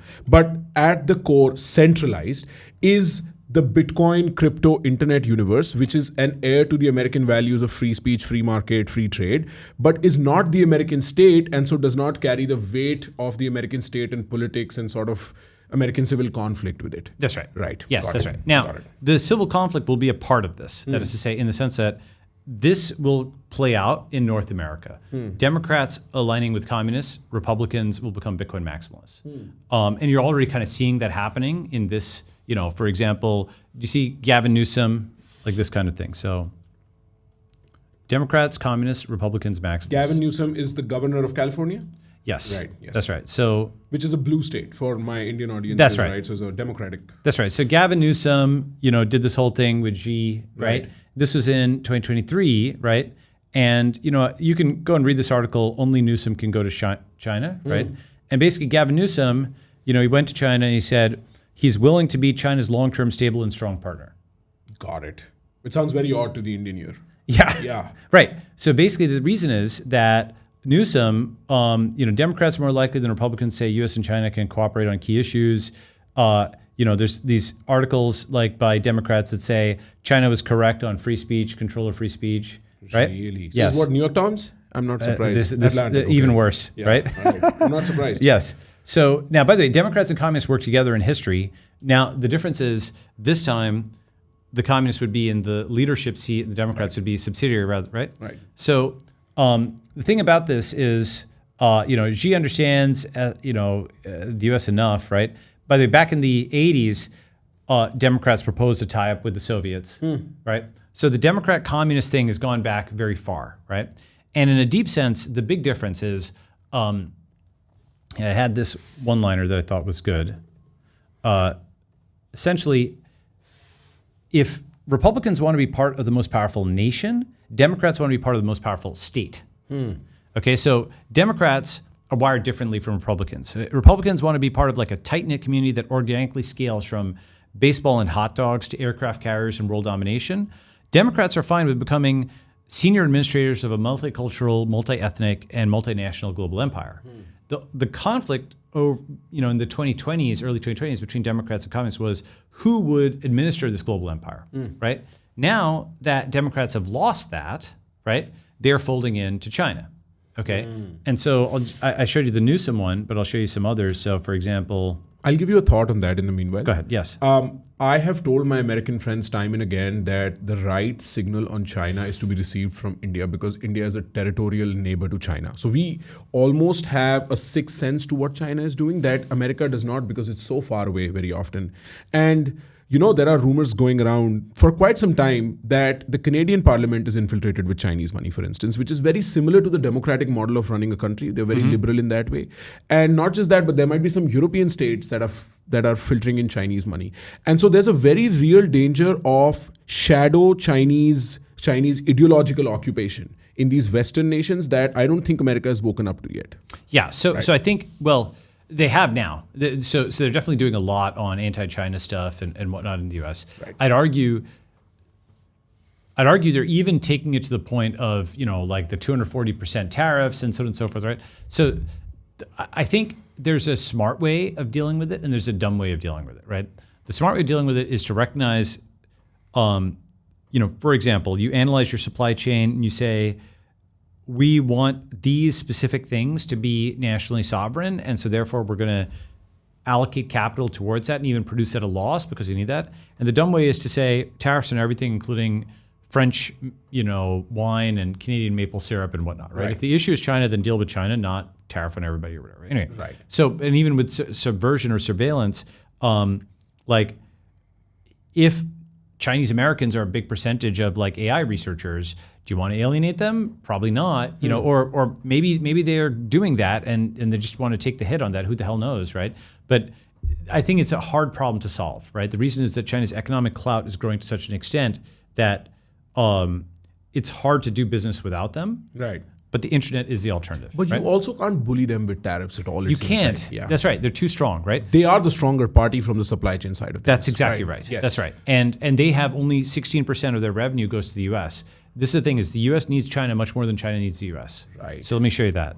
And so it would be very natural for the United States to consider de-risking themselves from China by occupying other supply chain networks. Yeah, but they don't have the domestic productive capacity anymore. No, they don't. And the demographic dividend, the fertility rate keeps falling, so your population gets replaced over a period of time. Yes, but that's a longer term thing. We can talk about that. Sure. Yes. So let me show you with other countries. Okay, so this is here. This just to quantify it, right? This is China's exports by region as of 3 years ago, and the U.S. was down to like 16%. So they were prepared for China was caught by surprise by the trade war in 2015. They're not caught by surprise; they're completely prepared for it, right? So, so essentially, the idea that one can physically beat China, I don't think is right. So let me talk about how you can at least balance China, not necessarily beat China. And is this where the idea of the network state comes Exactly. in? Got That's it. right. Got So, it. all right. So the internet century. Right. Okay. Now, the thing is that the single most important force on the entire world, and still underestimated, is the global internet. Because what do you do when you wake up first thing in the morning? Go on to my Instagram and look for fish for notifications. Okay, that's right. but Yeah. That's the answer. That's right. You check your phone, right? Or even if you're going and working out, you've got your Fitbit, you've got your Apple Watch. You play your music. You play your music. Same stuff, Exactly. That's right. And if you've got like some sleep monitoring thing or something like that, you're on the internet 24 hours a day. Right. If you have an AI agent, it's 24 hours a day plus because they're doing work for you. Right. And in a real sense, my ideology, how I think about things is internet first. Okay. And one way of thinking about this is like the rise of the global internet is similar to the rise of China. It's kind of over the similar kind of time frame, right? Especially post 1991, boom, both, right? And the rise of global internet, the key moment was 1991, the NSF acceptable use policy was repealed because that meant only academics could be running basically websites and so on and so forth. After 1991, commercial traffic was allowed on the internet. .coms in our modern sense were allowed. That was a regulation. This is, again, the regulatory status to get to. Right. That shift of that regulation is what led to Google and Facebook and so on. And the reason that they only wanted to keep it an educational and military network in the 80s, they said, if we allow commercial traffic on the internet, there's going to be malware and porn and scams and so on. And they were right, okay? Yeah. Right? Right. But we also got all these amazing .coms and so on. Obviously, I think the benefit was worth the cost, okay? So now every transaction, every communication is basically online. I mean, and that was not the case when probably you were a child, right? You actually used physical cash. So you probably had physical mails at some point. Right now, nobody writes letters. It's all email. Okay. But despite the fact that 99% of transactions and communications are online, we still don't think of the world in internet first terms. And the reason for that is there's still some institutions that are not being remodeled as internet first. For example, the presidency, the currency, the militaries, the universities, the equities, these still have fiat or offline components. But even still, the president is tweeting all the time, right? The military is drones, right? The currency is becoming cryptocurrency. The equities are, as I'll get to, cryptos, for example, are now the number 4 stock market in the world. It will become the number 1. So only NYSE, NASDAQ, and Shenzhen are bigger than crypto, right? And that's going to change soon. And the universities, those are declining very rapidly, American universities. And again, the future is in China or on chain. Let me show you Chinese universities. You mentioned Tsinghua, right? I didn't actually show this. So basically, I don't think Indians understand how difficult it is to get into Tsinghua. It's hard. Probably the hardest university exam in the world. Yeah, it's very hard. Yeah. Harder than Harvard or IITs or any of them. There's many graphs that look like this, okay, where China's flipped in research papers and so on and so forth, right? And the thing is that for a long time, this was citation fakery and so on and so forth. And no doubt that's rampant. But it's also something where there's a lot of material science, a lot of physical engineering work where the only people who are doing this at scale are the Chinese, right? Right. So they're publishing real papers on real things, on mining, manufacturing, and so on. And if this was just in isolation without seeing their physical plant, you might be able to discount it and say it's all citation gaming. But when you see their physical plant, it makes a lot of sense. So in many ways, this is what I mean by China is like one heir to the American empire. Lots of ways that the 20th century America worked will work within China, right? But better. For example, they're building cars, but better. They're building ships, but better and at larger scale. They're doing academic research that looks like a 20th century US university, but within China, and so on and so forth, right? Okay. So they're basically taking over pieces of that, recognizable pieces, right? Now let's talk about the internet century. So this is the single most important force in the entire world, still underestimated. There's still layers that operate primarily offline, but that's going to change. Right. That's why my doctrine is not, country first per se, but it's internet first. Got it. Right? And the reason is that that's both a technological idea, like mobile first, and it's a political one, like country first. So people will say, I'm a mobile first developer, right, or AI first, right? I think about something. The first thing I think about with an app is like what the AI angle is on it, or the mobile angle is on it, right? Sure. So the internet first lens on anything says, what is the internet first version of mail, the internet first version of cars, internet first version of even a refrigerator, right? Or, of a camera, right? The internet first version of something, of also an institution. What does it look like for a university? What does it look like for a stock market, right? This is a lens that you can apply to anything and say, what is the internet first version of it? And you can even apply it to a country, because the nation or state first version, I should say, is geography based, whereas the internet first version is community based, right? So you start not with the billions of square kilometers around the world, and you don't take the land. You start with the 8 billion people in the world, and you start with the minds, and those are grouped into communities, right? Okay. So this is also the scaled alternative to both nationalism and socialism, because internationalism and capitalism, right? So let's see some examples. Okay. So the internet is mail, right? We saw within our lifetimes, the U.S. Postal Service was replaced by Gmail and the lot, and the lot, right? And also messaging apps and so on. So that delivers mail internationally for free, more efficiently, right? The internet is media.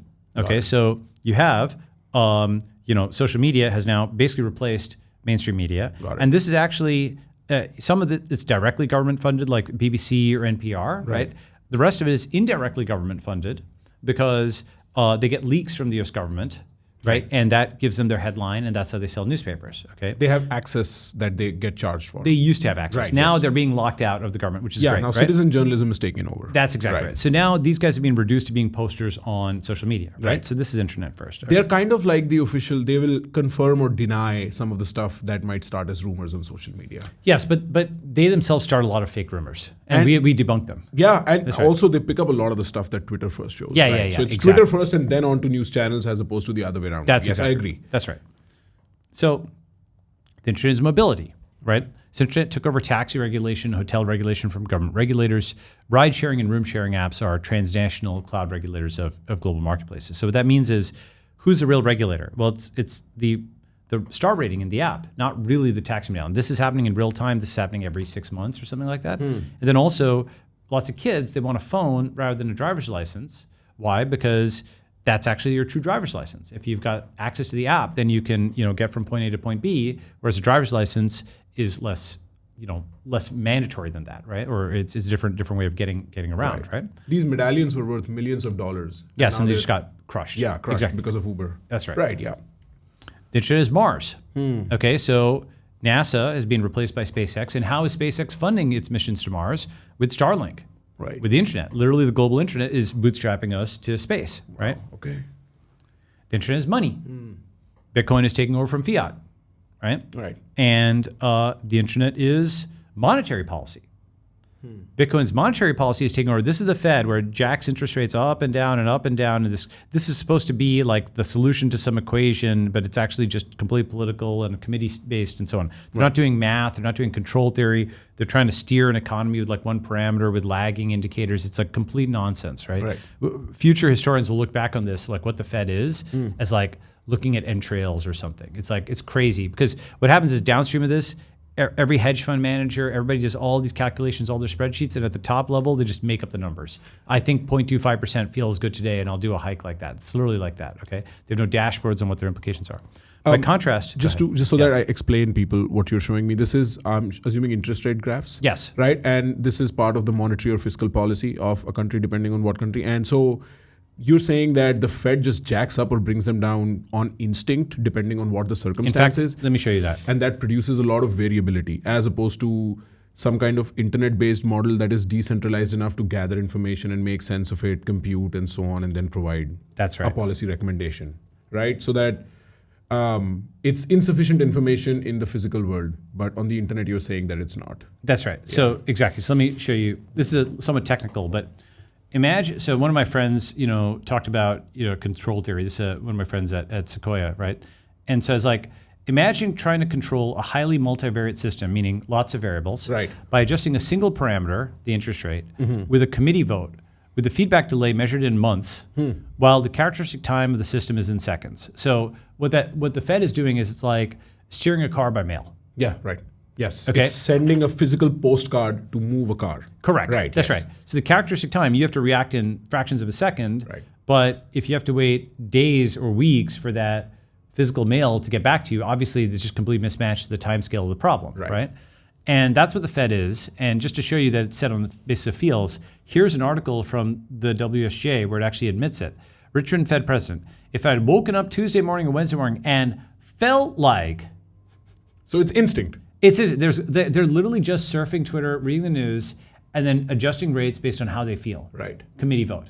And at this point, sources are unclear, so felt like could be really different from reality. That's right. Yes. And so this is something where whether it's it's actually crazy when you think about it. It's as retarded as you can imagine, right? They wake up, scroll the newsfeed, then push a button to make rates gyrate. And that changes the economy on a global scale. The global economy. Yes. That's right. And the difference, by the way, when you go from 1.25% to 1.5%, that's much bigger than the difference between 4.75% and 5% in a ratio term. Yes. Right? It's like it's like a relatively, it's about 1/6, 1/7 of the whole. Yeah, thing. yes. Exactly. That's right. Versus but they still are. They talk about it as if it was like a 0.25 hike or. There's no math. They're not doing math on what the implications of what they're doing are, right? They're not looking at all these bank loans and seeing how this is destroyed. They have no dashboards. Right. It would be the equivalent. I can't even express it. It'd be when we were running Coinbase and when we're running like these large internet companies. You do all kinds of experiments before you change a parameter system wide, especially something which is as big a deal as an interest rate. They have no data. They have no real time data. For example, got right? it. Yep. Okay. So they're not dashboarding and simulating it at all. No. Yeah. Yeah. They're just like, and the thing about this again, all this stuff was set up in the 20th century. It wasn't internet first, right? Yes. What does internet first monetary policy look like? It looks like the Bitcoin issuance schedule, where this is not an interest rate exactly, or it's not an interest rate at all, but it is what amount of Bitcoin is issued when. Right. Right. So it's an algorithm that controls inflation and pricing. Correct. Yes. So this is algorithmic though rather than chaotic, right? Yes. Okay. It's a different way of controlling inflation. That's at a very high level, right? Okay. Yes. So the interest is also contract law. Remember we talked about exodus from Delaware, right? So Ethereum and Solana are now global, fair, code-based order to replace the rules-based order, right? Got it. Yes. And in fact, I actually wrote an article on this a few years ago with Parag Khanna. I think it's a very interesting difference between rule-based order and code-based order. Yes. Yeah. That's right. Because the big thing is that for India and Indians, and I'll come back to this point, that is something where you may be a second-class citizen in America, but you're a first-class citizen on the internet. Yes. Right? Right. So, because that'll give you the same monetary policy, smart contracts, right? So the 21st century doesn't belong to China, the United States, it belongs to the internet. Great protocol politics, right? Great power politics. So I wrote this article on this, and in particular, this key point, rule of law is becoming rule of code, right? Right. So after 3 decades of bombings, invasions, sanctions, surveillance, the U.S. can no longer credibly claim to be the impartial arbiter of a rules-based international order. Of course, China can't claim to be one either, right? Right. But the goal is desirable. Small countries would prefer some kind of order rather than being at the mercy of one power that gives international rule of law only lip service, and another power, China, that doesn't even do that. Right, yes, right. So it's worse and worst. Yeah? Yeah. It's dumb and number. Exactly, that's right. So what you want is something that binds people, that is a power above the state, and that is the network. And that is not tied to an ideological alignment of one state over the other. Exactly. So cryptography, mathematics, that's neutral, right? That's global. That's the alternative to the Chinese state is the international network. So in your view, the internet and the crypto world is an abstraction of the good parts of America put on cloud that probably can counterbalance this controlled capitalistic rise of China. That's exactly right. That's the thesis then. Now I understand it. Got it. That's right. And in the same way that the U.S. itself was an upgrade over Britain. Right. Britain had a lot of good things, but it had kings and it had, like all this stuff. And the U.S. kind of swapped that out and said, okay, we're going to have the egalitarianism of the Magna Carta and the capitalism of the U.K. We're going to make it more, both more equal and more capitalist, right? Both more progressive and more libertarian. And they brought in lots of people of European descent and from other places, and that's how they built this great country. Right. However, that model is reaching end of life because I think as you go from common law to constitution, that works. Common law worked for the British. The Constitution worked for Americans. Now the Constitution is basically being abrogated in many ways. For example, protections against search and seizure. The Fourth Amendment has been abrogated by the NSA and the TSA, which will search you or search your goods everywhere. All kinds of things like that, right? So now what restores those rights is the V3, the internet. Right. Got it. Okay, so for example, the internet is freedom. The NSA can try to search you, but with zero knowledge proofs or Zcash, you can just send transactions privately. You can have privacy on the internet again, right? The internet is science. Now, this is both well underway and just getting started, okay? But open source, public data sets, decentralized science, reproducible research, confidence in U.S. higher ed, that's collapsing. But the alternative to it, one part of it, again, will be in China, which is something that looks like 20th century academia. Like Xinhua and stuff. Xinhua and so on. Xinhua, exactly. Right. That looks like that, but better. Right. But the other alternative will be DeSci, right? Decentralized science, right? The Anglophone world doing science decentralized. That looks like the 1800s and 1700s, where there's independent researchers, which actually were some of the most innovative. The inventors. The inventors. Which are no longer like around as such. Yes. That's right. So the institutional model will be the Chinese model. The individual model will be the internet model. Okay. Yeah. So the internet is actually also democracy. Why? Because fiat democracy in the U.S.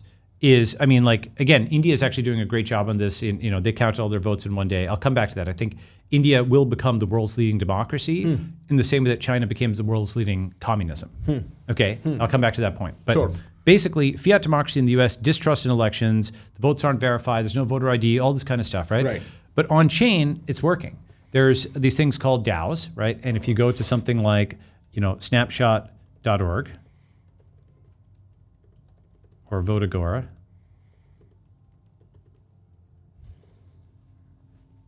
so look at all these DAOs and look at these.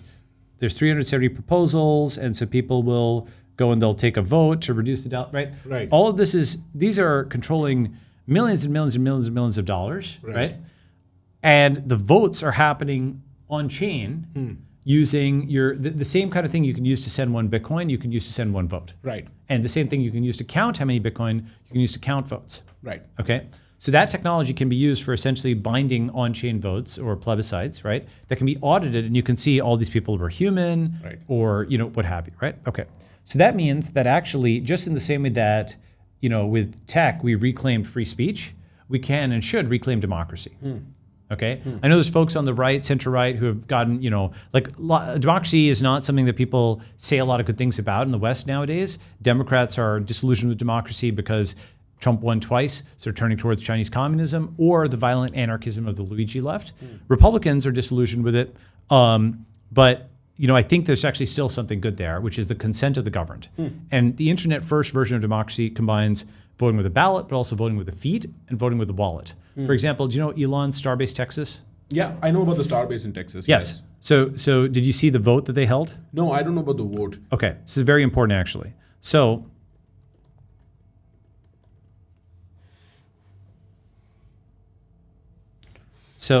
Starbase voted 97% to basically incorporate as a town. So that's because moving to Starbase is voting with your feet, right? Okay, got it. Building up Starbase is voting with your wallet. Okay, so you put the money there. And then incorporating Starbase is voting with your ballot. So you combine feet, wallet, ballot, and now everybody there is there because they're aligned. Got it. Okay, Got it. That's a future of democracy, not a two-party system, but a 1,000-city system. You move to the city that shares your values, and now you don't have all this internal conflict and arguing. The argument is beforehand before you pick which city you're going to, right? Okay. And so, this is how, Elon can win democratically. He just needs to combine it with migration, right? Right. So immigration into the Starbase, right? Correct. Yeah, exactly. That's right. So basically, one way of putting it is democracy is about the denominator. Got it. Yes. Right. Like, what are you taking the vote over? Right. Okay. If there's 6 for and 6 against, you're at 50-50. If there's 212 for and only 6 against, you're at a 97% majority, right? And the key thing is, if you have a bunch of people who agree, who all move somewhere, right? The frontier is a filter, right? By moving to the frontier, you can have a new jurisdiction where all the people who don't agree with you won't move with you. Right. And now you've changed the denominator, and democracy works again. Right. Right. So change. That's a really deep point, right? And it's being made possible again because with tech, our mobility is increased because you've got mobile phones, you've got the internet, and so on and so forth. and our mobility of capital is increased, right? So now people can move away from people they disagree with and reestablish communities where people agree with each other again. And then once they agree, they can build things. And they might, by the way, you might have a vegan community and a carnivore community that believe in very different things, but and they're both incompatible with each other, but they're better than McDonald's food, for example, right? Got it. Okay, all right. So coming back, so Can I ask a couple of questions? of course. So my sense is that the reason why nation states that are backed by borders and then currency and then armies and then ideology and history, right? The reason they work is because of the unchangeable nature of it. So no matter what part of the world I go in or you go in, you are of Indian descent, I am Indian. Yes, right? that's right. And it doesn't change. Now, in a network state model where, say, I believe in Bitcoin maximalism and I'm in Balaji's network state, which is in Malaysia or Singapore or wherever, and tomorrow I have a disagreement. Because you see, for a thing to exist, there has to be sufficient counter trend to it. It exists in opposition to something standalone. After a certain while, it starts to decay and the opposition is created internally.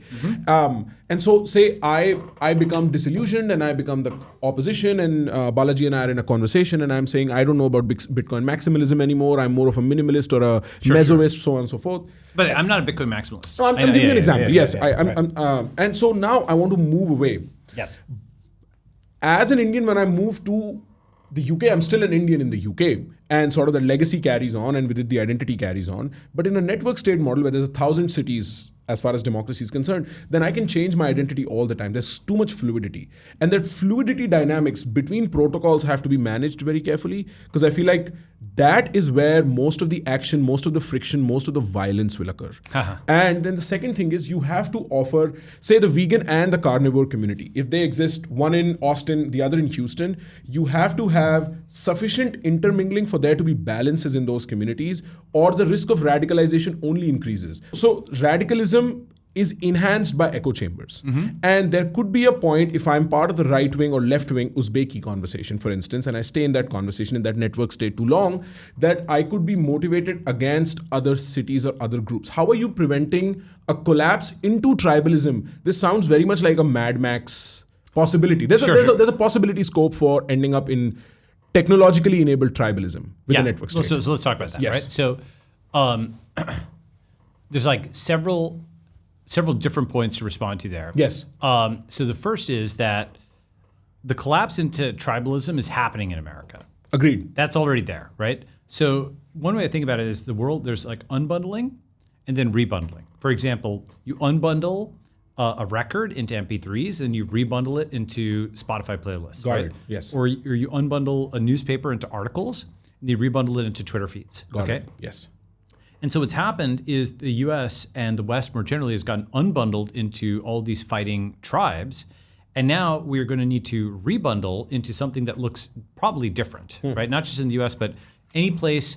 The more dependent a country is on the US and US institutions, the worse off it's going to be, right? Because each of those is, like, for example, if you're dependent on US universities, you're dependent on US visas, you're dependent on the US military, like Ukraine, you're dependent on U.S. rule of law, like in Delaware. Each of those things is just collapsing underneath your feet, right? And especially ultimately, if you're dependent on the U.S. dollar and financial system, that's just going to go to zero relative to Bitcoin. Like it's already depreciated 100 million X, right? Right. So that's similar to like the fall of the Soviet Union when it just broke into all these different tribes, but it's going to be an even bigger deal, okay? So how do we restore order on the other side of that? I don't actually look at what I'm doing or what we're doing as causing tech tribalism. I see it as turning tribes into organized kinds of things that can have diplomatic relations with each other, right? This is more the cure for tribalism than the acceleration of it, okay? I'll believe you on that. That's no problem. So this is actually like, Fukuyama talks about the origins of political order and how people go from tribes to states that have organization. And as I'll get to, one of the things, for example, that I'm doing towards this is we have the Network State Conference. We have all of these people who have these incipient tribe societies around the world. And then they start aligning on common principles. The right to exit, right? The concept of self-determination, crypto as a universal currency. So there's a set of things where that vegan and carnivore community can agree to disagree. And they can have, because they both like Bitcoin, they both like cryptography. They both agree that they should each have their own communities. They agree on the right to exit, right? They may even have some kind of passport reciprocity. And, Vegan and carnivore are interesting because they genuinely, really deeply believe, right? But let's say it was a Sanskrit immersion community and a Latin immersion community. So just like Israel revived Hebrew. Those are two kinds of communities, right? Right. Those would be communities where you could definitely imagine passport reciprocity, where you'd want people, they might spend a year learning Sanskrit, then a year learning Latin because they want to understand the Indo-European, overall civilization. So that doesn't necessarily mean that these communities are going to fight with each other, right? They could just say, hey, it's like sometimes you're in France and sometimes you're in Japan, and these are really great cultures and awesome, and there's and I want both those to be intact and in their own way, and they're unique, and I can visit them, and then I can go back to my home culture or whatever, right? Right. So, one way I think about it is, so that's one part of it, the rebundling aspect. This is bringing back order to something that's about to just plunge into chaos. Most people, as I said, all these graphs that I showed, you start to see my worldview, right? Like, there's a lot of things that have not been marked to market, like how strong China is, how weak the U.S. military is. I even got into the U.S. currency and so on, which I'll show another 15 graphs, right? So people are still in this cope state of thinking the U.S. exists. It doesn't exist. That's to say, It's held together.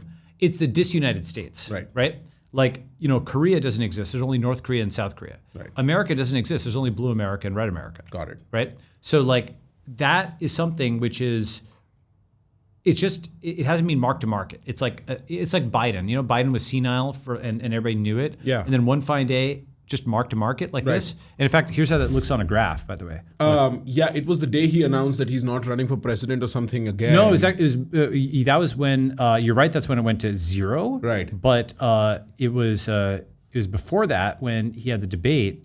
Oh, right. Yeah. That's when the Democrats disengaged with Biden on the presidential And by the level. the funny thing is, this is less than a year ago. Yeah, right.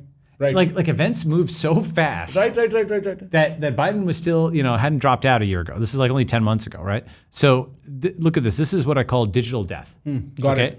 Everybody knew that Biden was senile for years before this point, and then this is what the mark to market looks like. Right. So you have to act when you know something that is true before everybody acknowledges it to be true, and then it just suddenly becomes conventional wisdom, right? This is how FTX collapsed. This is how SVB died. These things are now digital death like this, right? And it just crystallizes and all just happens at the same time. It's a weird... It's a belief bubble that eventually bursts. Correct. Kind of, right? That's Yes, right. That's right. So let me come back to the internet point and let me show you some more graphs on your... I just want to drive us back to the question I was asking. There was a two-pronged question. One is that the movement between... Actually, I have three questions, and all these exist in sort of... It's like possible negative feedback on the concept, right? So I have three. One is there will have to be a migration protocol between network states that allows for the least amount of friction and the possibility to do it without resorting to the distrust problem. The distrust problem, in my view, is that if there are several units that coordinate with each other over something so simple as sharing minimum resources, in this case, which is belief, right? One distrustful actor throws the entire system into chaos. So, for instance, if the three of us are sitting around with two slices of pizza and we decide to share it equally, if I take one slice fast enough, you will have to take the other slice and he will be left without the third one, right? That's right. So there is the distrust problem between several actors that might also occur, which is to say, if the carnivore community decides to cheat the system, the vegan community, the Japanese immersion community, the Latin, all of them will have to do that. Well, yes. Okay, so a few thoughts. First is, crypto is actually really, really good at handling this kind of thing. This is crypto's core competency, is handling like Bitcoin mining or staking and so on. All these protocols think about this exact type of thing, defectors and whatnot, at the core level. That's why the system works. I want to return to something else you said though, and then let me come back to this train of thought and then link it all together. So one thing you said is, whether you or I are somewhere, we're Indian, right? However, that itself is actually a new thing. Here's why. If you think of genetics as hardware and ideology as software, right? So there's different ideologies that can run on the same biology, okay? Got it. So until pretty recently in historical times, where are you from in India? I'm from New Delhi. Okay, right. And I'm from Tamil Nadu, right? Historically, we would not have both spoken English. We would not both say, you would have identified yourself as, are you Gujarati or no? No, I'm from Uttar Pradesh. Uttar Pradesh. Okay, Yeah, fine. right, Okay. So I just identify as Tamilian, right? Right. Okay, fine. So we wouldn't necessarily have identified as Indian, right? Like that is a civilizational level thing where Indians became more unified at the software level with it's even called the Indian Union, Right, right? right. If you look at historically what India was, it was driven by language and all these other different things and Yeah. all these little, sub-tribes and so on, right? Right. And so at the software level, we were able to put together a concept of India. And now that really does exist. Now Right. people marry across this, travel across, they don't even think about it, right? Right. But that was not completely genetics. That was also in part software. Software was able to it's like taking a bunch of hard drives and linking them together, and you can store a file and you don't necessarily know which hard drive it's on, right? So it's a Okay. system of hard drives. It's a system of hard drives. That's Right. that's right. So, and that's how cloud storage works, for example, right? So that's like e pluribus unum. And the thing is, the U.S. did this where they took all the Europeans, up until 1965, it was mostly Europeans, and they had a software layer on top, the Constitution and so on, and they took people who had fought tooth and nail in the old world, French and Germans, Poles, Brits, etc., and they put them together into like American. Okay, so another example of this is Islam, right? It has lots of different ethnic groups from around the world, right? But they're all part of the Ummah. Like at a software level, they're kind of unified, right? Right. So software is actually pretty powerful in this sense, right? When I say software, I mean ideology, I mean belief, and so on. Yep. And in a real sense, I think China versus the internet is China has the model of hardware, where it's the Han nation, right? China's model of hardware, the Han nation, and the internet is software. And so between those, you're going to have things that are like partly hardware, partly software. Where, for example, let's take the Basques, right, or the Catalonians. Right. They were interested in network state because they're an ethnic group in Spain that doesn't have their own linguistic region to the extent that they want it, right? So that's a group which is, it's not exactly hardware, not exactly software, but it's certainly something where they want their own community. Got it. And one guy, for example, I think for this Catalonian paper said, look, rather than giving up or trying to like overthrow the Spanish government, what if we take this third option that Balaji's talking about with the network state, and just like the Irish, there's more Irish outside Ireland, right? We find some other place around the world and we can build the Catalonian place there that we preserve the language. Okay? Interesting. Got it. Interesting, right? So decouple yourself from the geography, keep the ideology, the software alive. That's right. Right, yes. Exactly. Right. And this is something where obviously many people have chosen this in history, Right. As I said, there's more Irish in America. The Puritans came to America, right? Obviously lots of Indians have gone overseas. Going diasporic is a legitimate choice, right? But let me just finish this off and let me come back to you. Yeah. Okay. So the internet is democracy, and most importantly, the internet is equality.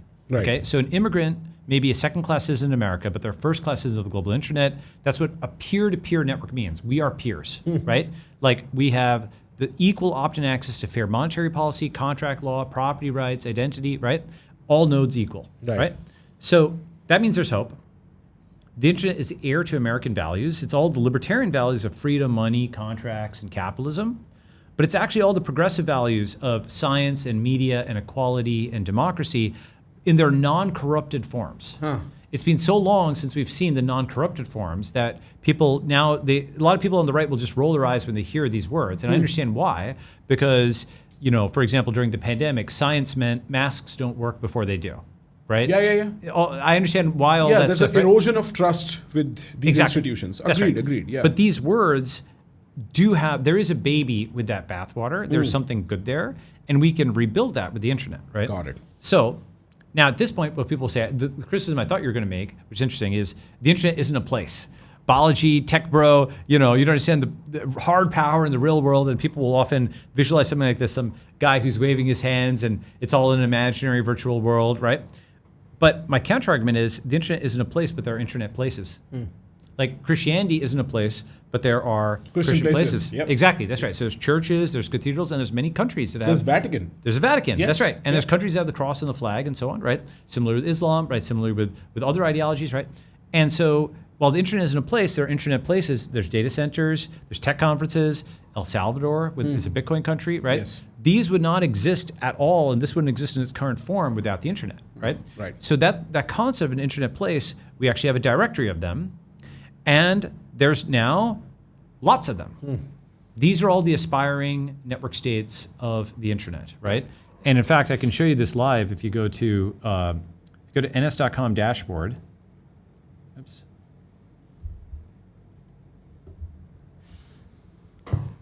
The network states of the internet, right? An open source database of startup societies now tracking 117 communities globally.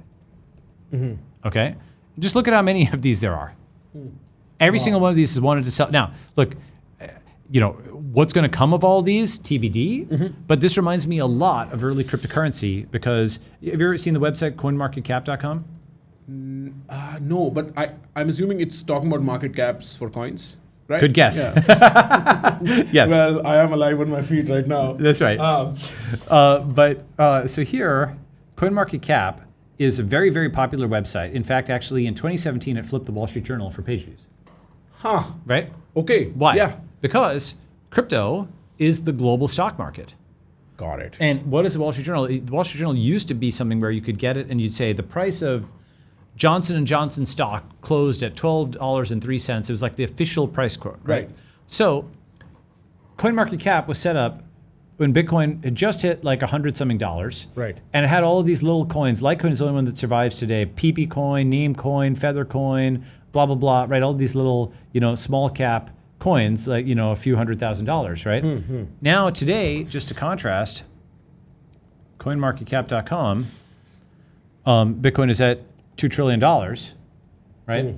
So everything is up, like the number 10 coin, this is like an $11 billion market cap coin, whereas the number 10 over here was like $1 million, right? So that's like not 1,000, it's like a 10,000x increase, right? So what is going on, in my view, with the network states of the internet will be like that, right? We will have a lot of startup societies around the world, and in 10 or 15 years, there will be hundreds of thousands or millions of people in many of these societies because you can build, I'll show you, you can build them in actually, here's how they look, right? This is what a network state looks like. So I wrote this book, The Network State, just make this abstract concept clear. This is what a network state looks like. It is essentially it's a physical social network, okay? So here is, let me zoom out slightly.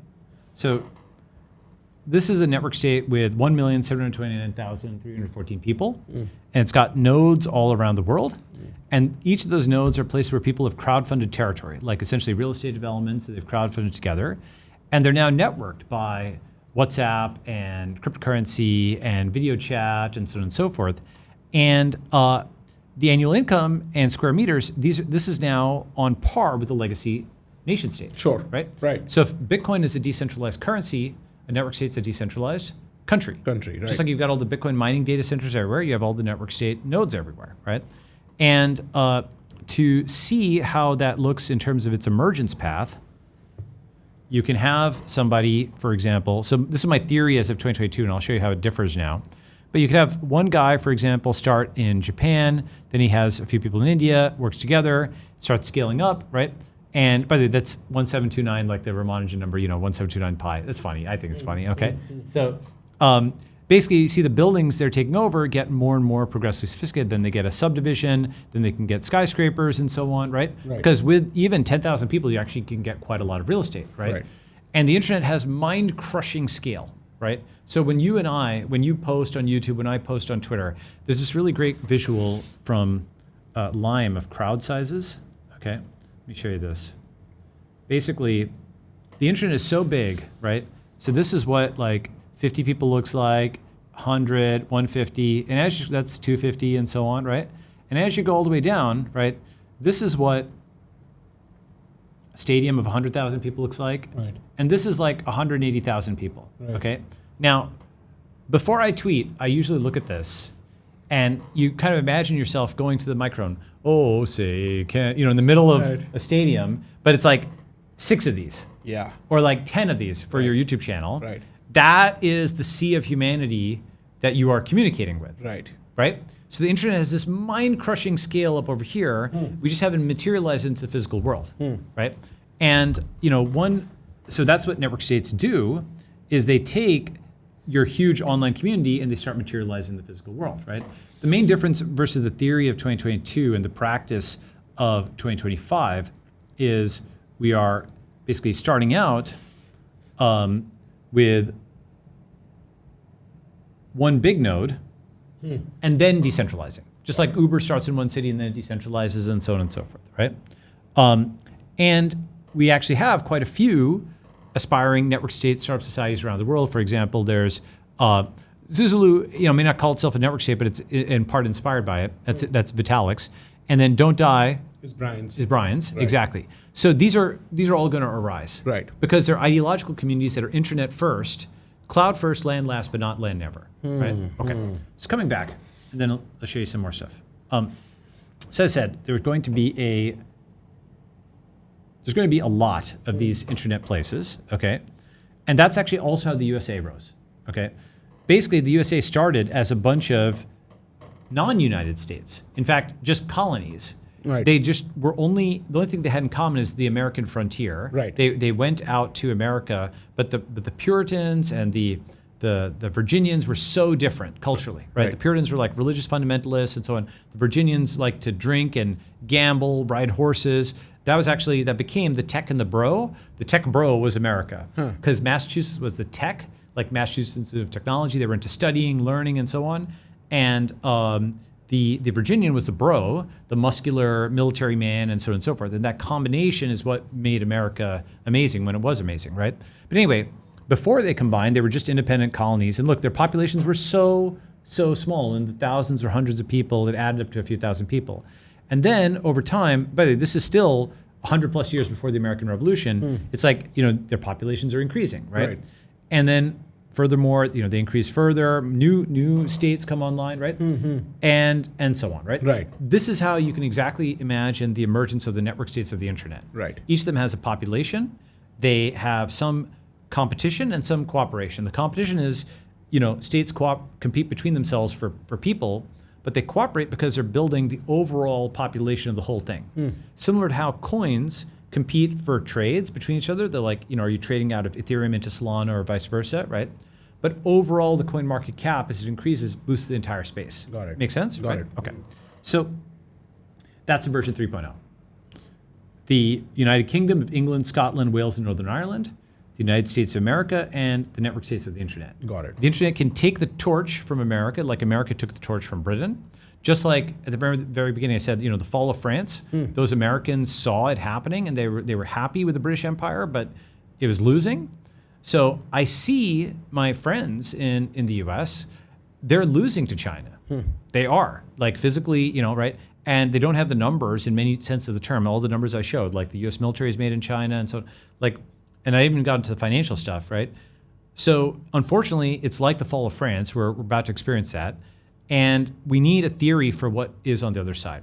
Now, in all of this, I haven't mentioned Indians that much. Right. But Indians will be a big part of this. And they're like a new surge upward of DNA. Like, for example, you saw the nuclear stuff. On many, many graphs, China's far and away number one, but India is a real and significant number two. In view of all of what you've told me, how do you think of India today? What is India doing right? And how can it play to win? Okay, great. So I think India and Indians should play to win-win. Meaning, the US and China are playing to win, where there's a winner and a loser. And as much as possible, India should play to win-win, which is to say, for example, open source, where it's taking its software and then other countries can just adopt it.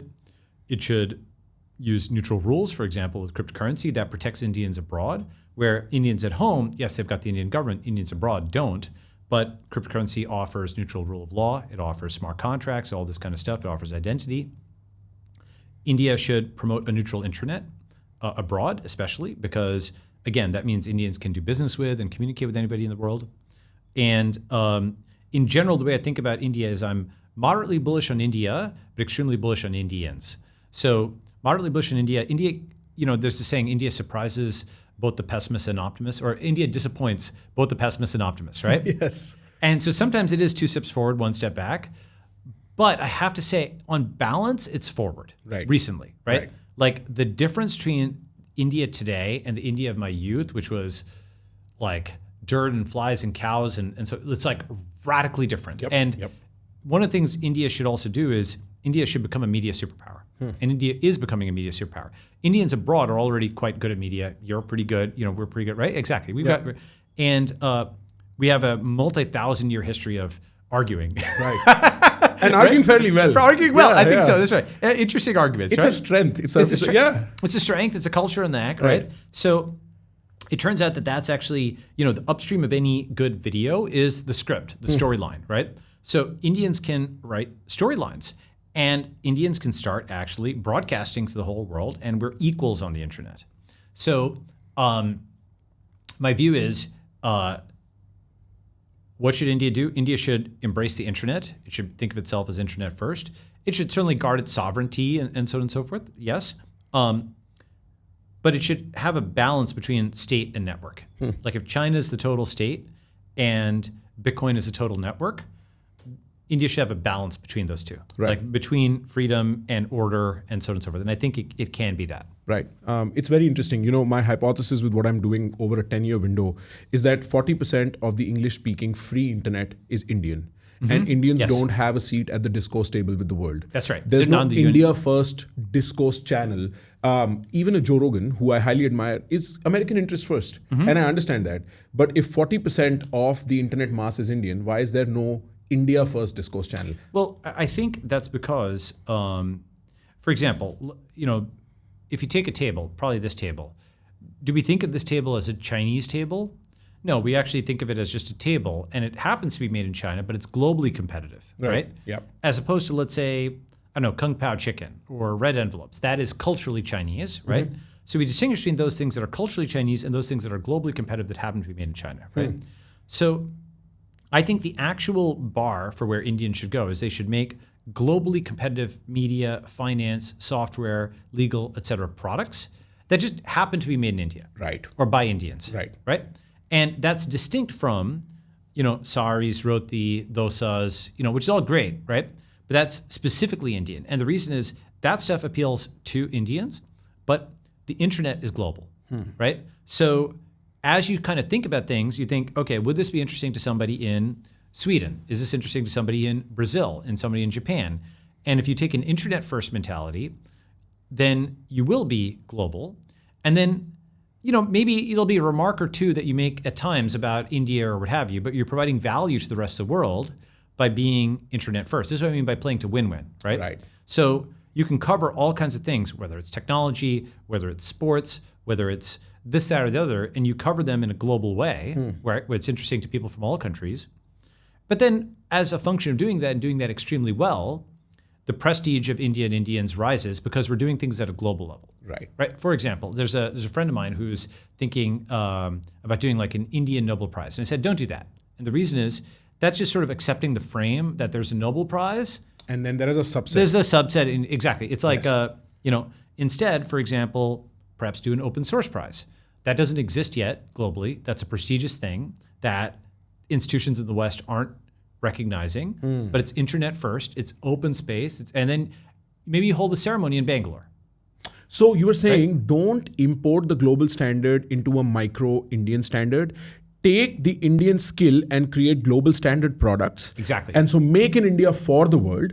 And that's going to bring prestige to India and Indians. It'll also allow for us to be able to hold soft strength or hard strength to then negotiate for a neutral internet, neutral business practices, for India to have a seat at the table in that way. That's exactly right. Right. That's right. Right. And I can give another cultural precedent. If China is 10x Germany, India is like 10x Israel. Okay? And so obviously people have made this kind of analogy, but let me go into a little bit of depth. So what is China? China is non-English speaking, manufacturing Goliath, military force under one leader, right? With territorial issues nearby, right? They want an Anschluss, just like Germany with Austria, right? They're playing for number one or number two in every physical, technological category. And they have a beef with the Anglo-American order. Got it, yes. Right? Okay. Whereas India is like 10x Israel, right? Finance, media, law, medicine, technology, computer science, and so on. Got it. And historically less on manufacturing, but here's where that analogy works again. After 1945, the Jewish community realized they couldn't just be diasporic. They needed to build a strong state. And so they went from scholars and merchants to farmers and soldiers, and they butched up in Israel, Yep, right? right. And so they actually became, they approached war in a very high IQ way, Right. with like the Mossad and so on and so forth.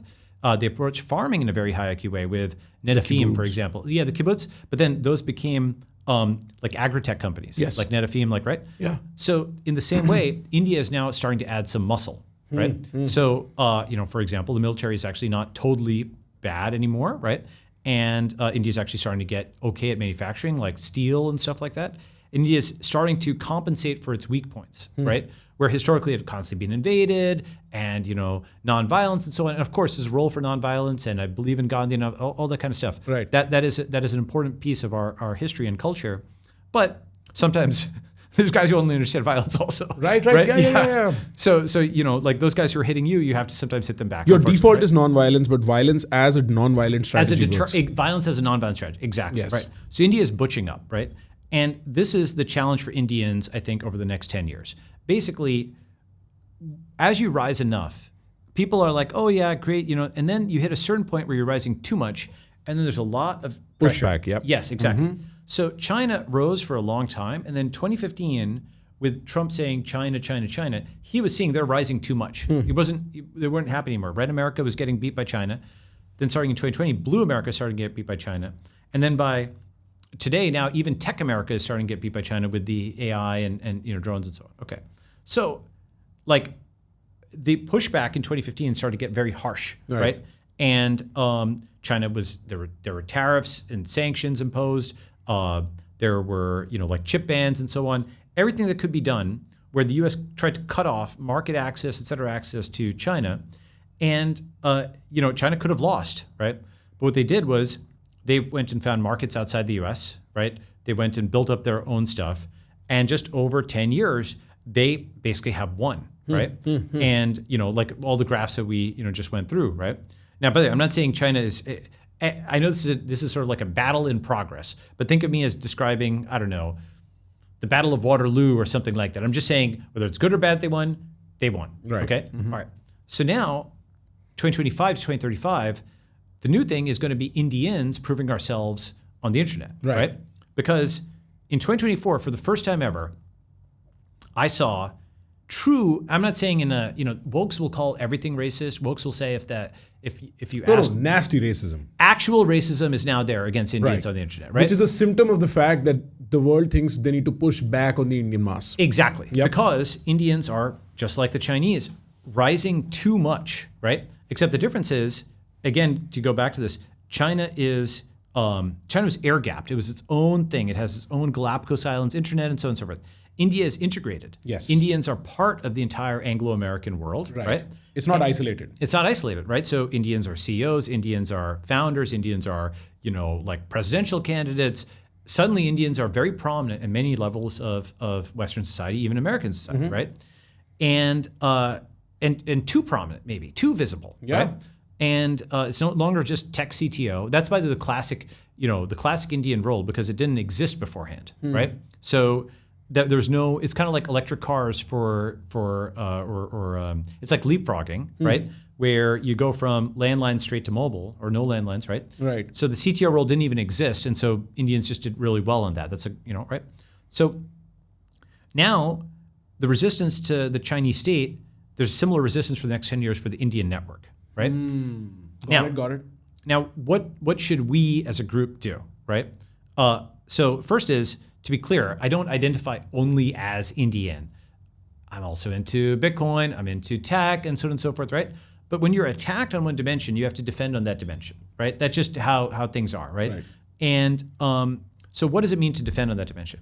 I actually don't think the late 20th century strategy of whining like wokes works anymore. Right. No one has any sympathy for anything. All the sympathy has gone away, right?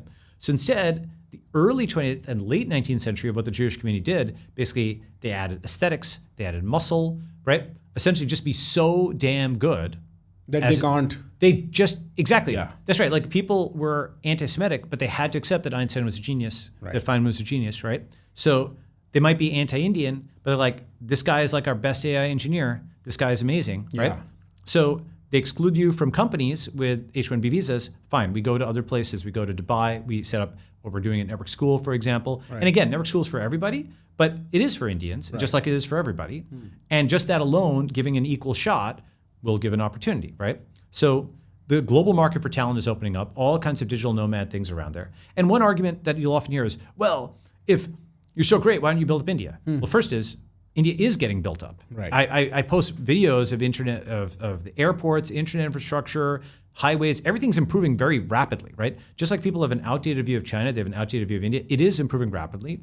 The way I'd put it is, California is fractally getting worse, and India is fractally getting better. Okay. For example, when I see something in San Francisco and it's new, it's usually like a homeless encampment or something like that next to some beautiful old building. Whereas in India, when I see something that's new, it's like an Apple store next to some like ugly older building. Right. So California is fractally. So this way you can always find good and bad in each place, but the trend in California is down and the trend in India is up. Okay. And these will eventually, in my view, converge because, for example, so this is a big one that's going to happen. Okay. As I said, India becomes a media superpower. So all kinds of American media, like, they fought super hard over the last 10, 15 years against tech because the internet disrupted them. And now, of course, AI is just another huge airstrike. And they're like unionizing to try to stop, AI within their companies and so on and so forth. But the crypto first, AI first, internet first Indian creator is going to do very well on the internet. And that's going to apply to law, to medicine, to media, to finance, and so on and so forth. Because let's say, for example, that you have a US lawyer and they're at $200K, and you have an Indian who's at $2,000, and the actual equilibrium price with AI is like $20,000 a year. That's a 10x for the Indian, but a 1/10x for the blue American. Yeah, right. So today you're seeing anti-Indian racism from red Americans. Tomorrow you're going to see it from blue Americans. Got it. Right? Because you'll take their elitism. well, a lot of their jobs are basically due to essentially licensure in the US, right? Like you have a JD, you have an MD, you have this kind of stuff. But like with AI, you can do that from overseas. You can do that over an internet connection, right? And a lot of smart Indians who are now acculturated in the English internet. They speak language fluently and they're hungry and they will do a job cheaper and better. And this is labor competition that blue America will just lose their mind. Like there's going to be extreme levels of anti-Indian racism comparable to, like it's not even, we're just getting started, unfortunately, right? Or fortunately. So what I'm understanding... Unfortunately.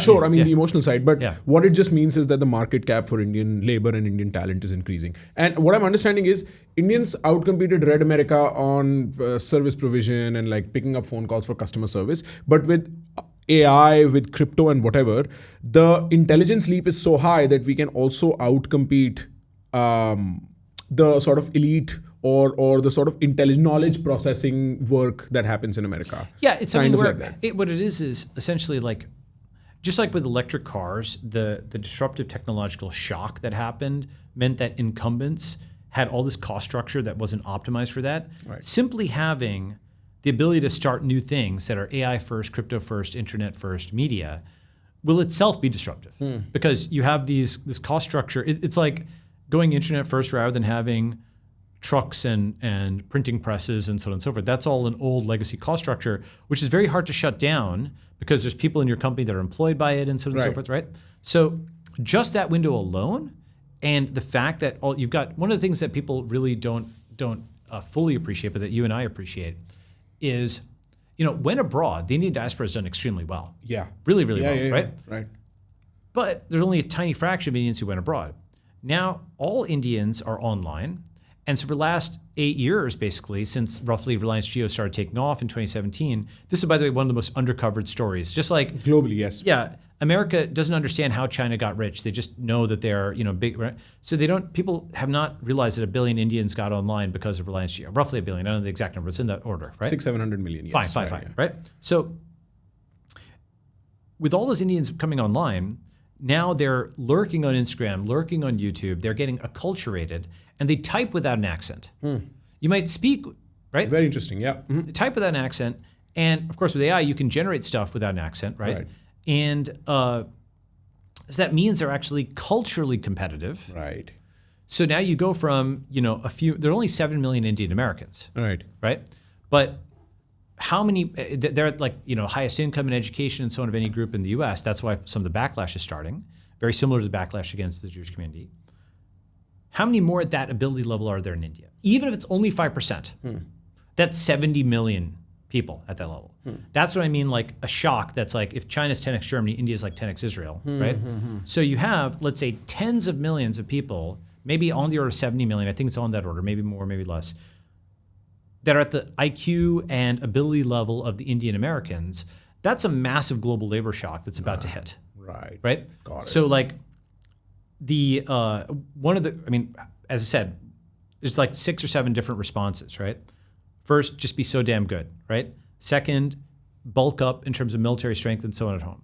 Third, build media outlets that happen to be, that are global, but happen to be run by an Indian. Yes. Okay, so you're giving global value. Right. Fourth, play to win-win.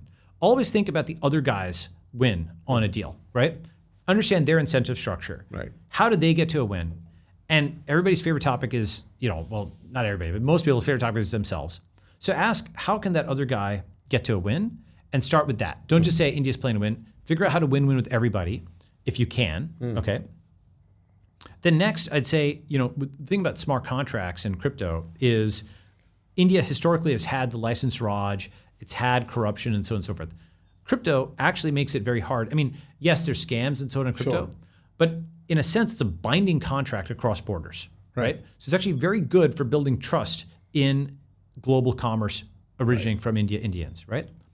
Next, I think an important thing is, the guy from Silicon Valley, HBO, Dinesh Kumail Nanjiani. Oh yeah, sure. Yeah. Of course, yeah. You know how he got like just super jacked? Yeah, right. Okay, right.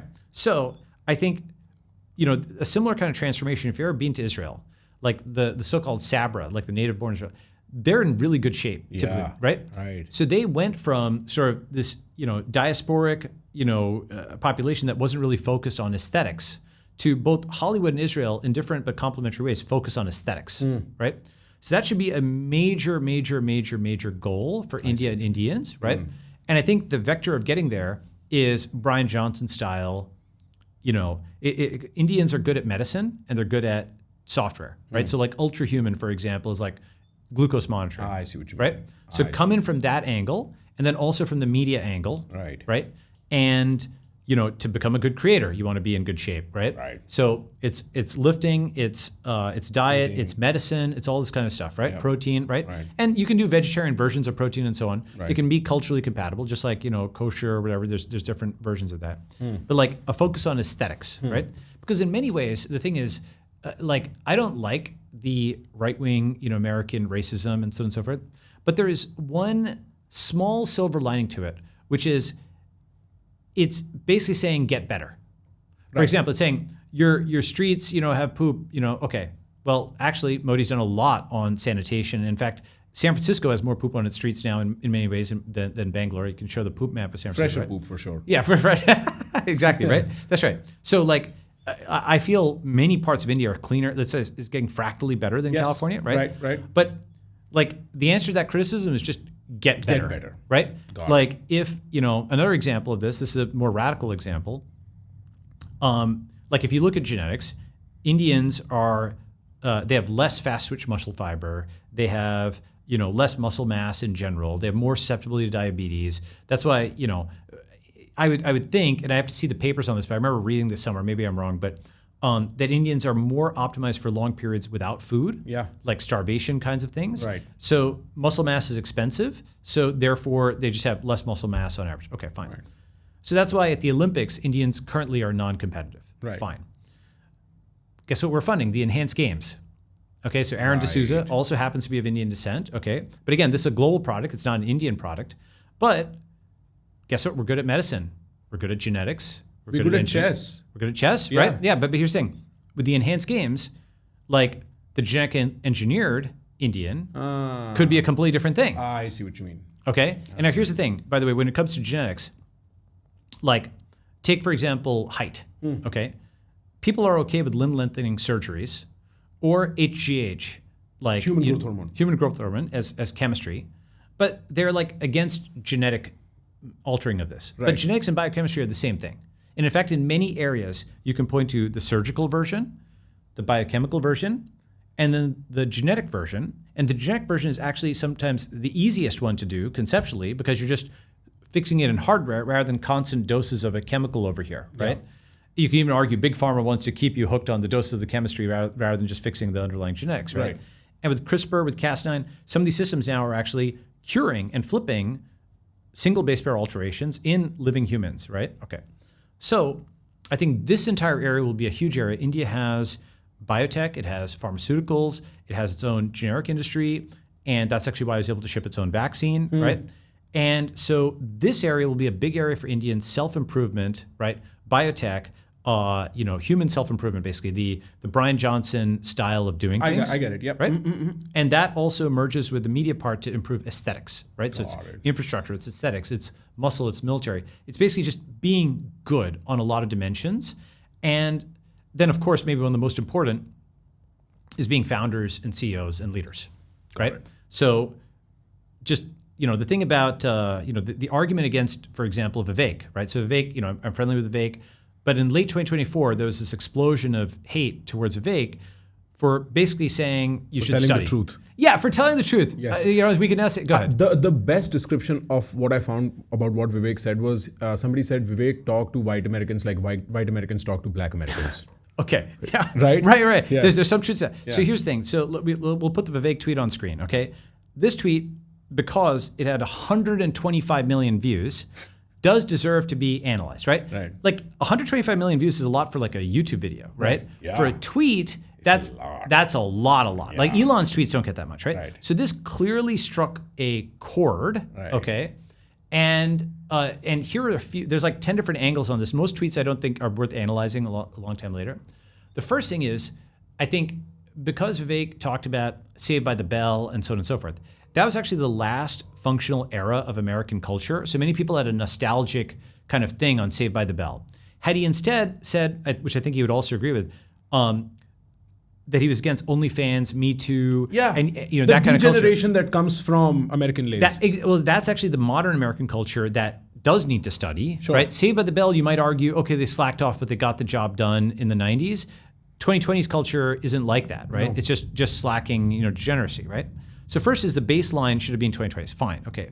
But the deeper points are, by late 2024, for the first time ever, and I saw this not just on X, but also among private group chats and so on, there was a critical mass of what I consider fairly smart white Americans. For the first time ever, they were thinking or talking about the world as their competition, not their market. Now, there's a photo of Bezos with his like arms folded in a confident way, looking over mission control, right? That was the kind of white American guys that I grew up with, right? They until 2024, every conversation I'd ever had in like a tech conference room was, okay, how do we expand into Brazil? How do we expand into Japan? And so on. The world was the market for tech, right? For the first time in 2024, I started seeing people thinking they could not win a game of global techno-capitalism, which is a game America created. Right? America created the game of global techno-capitalism. For example, harmonization, US regulations from the FDA, FAA, SEC, exported everywhere. That's why there's like a Hungarian FDA. The US went and set up cognates in these other countries. That's why McDonald's and Starbucks are everywhere, global multinationals. That's why the US military is everywhere. That's why all these trade deals are everywhere. The US set up this game of global techno-capitalism, and an analogy would be, let's take the game of basketball, right? That was invented by James Naismith, and obviously they invented the game, but they found that other people were really good at the game, like African Americans or Serbians, right? It's like cricket was invented by the Brits, but the Indians are better. Maybe. Kind of like that. Right. Yeah, Fine. Right. So the thing is, global techno-capitalism, the Americans were just the best for a very long period of time, and they just kind of assumed they would always win. And so, but now they found that a lot of Chinese and a lot of Indians are as good or better. Right. Now, and of course, there's Chinese Americans, Indian Americans. These are not disjoint sets. Okay, but the point being that suddenly they're against, or some of them are against this because they're losing this battle. If they can't, they want to overturn the chessboard, but they built this entire thing, right?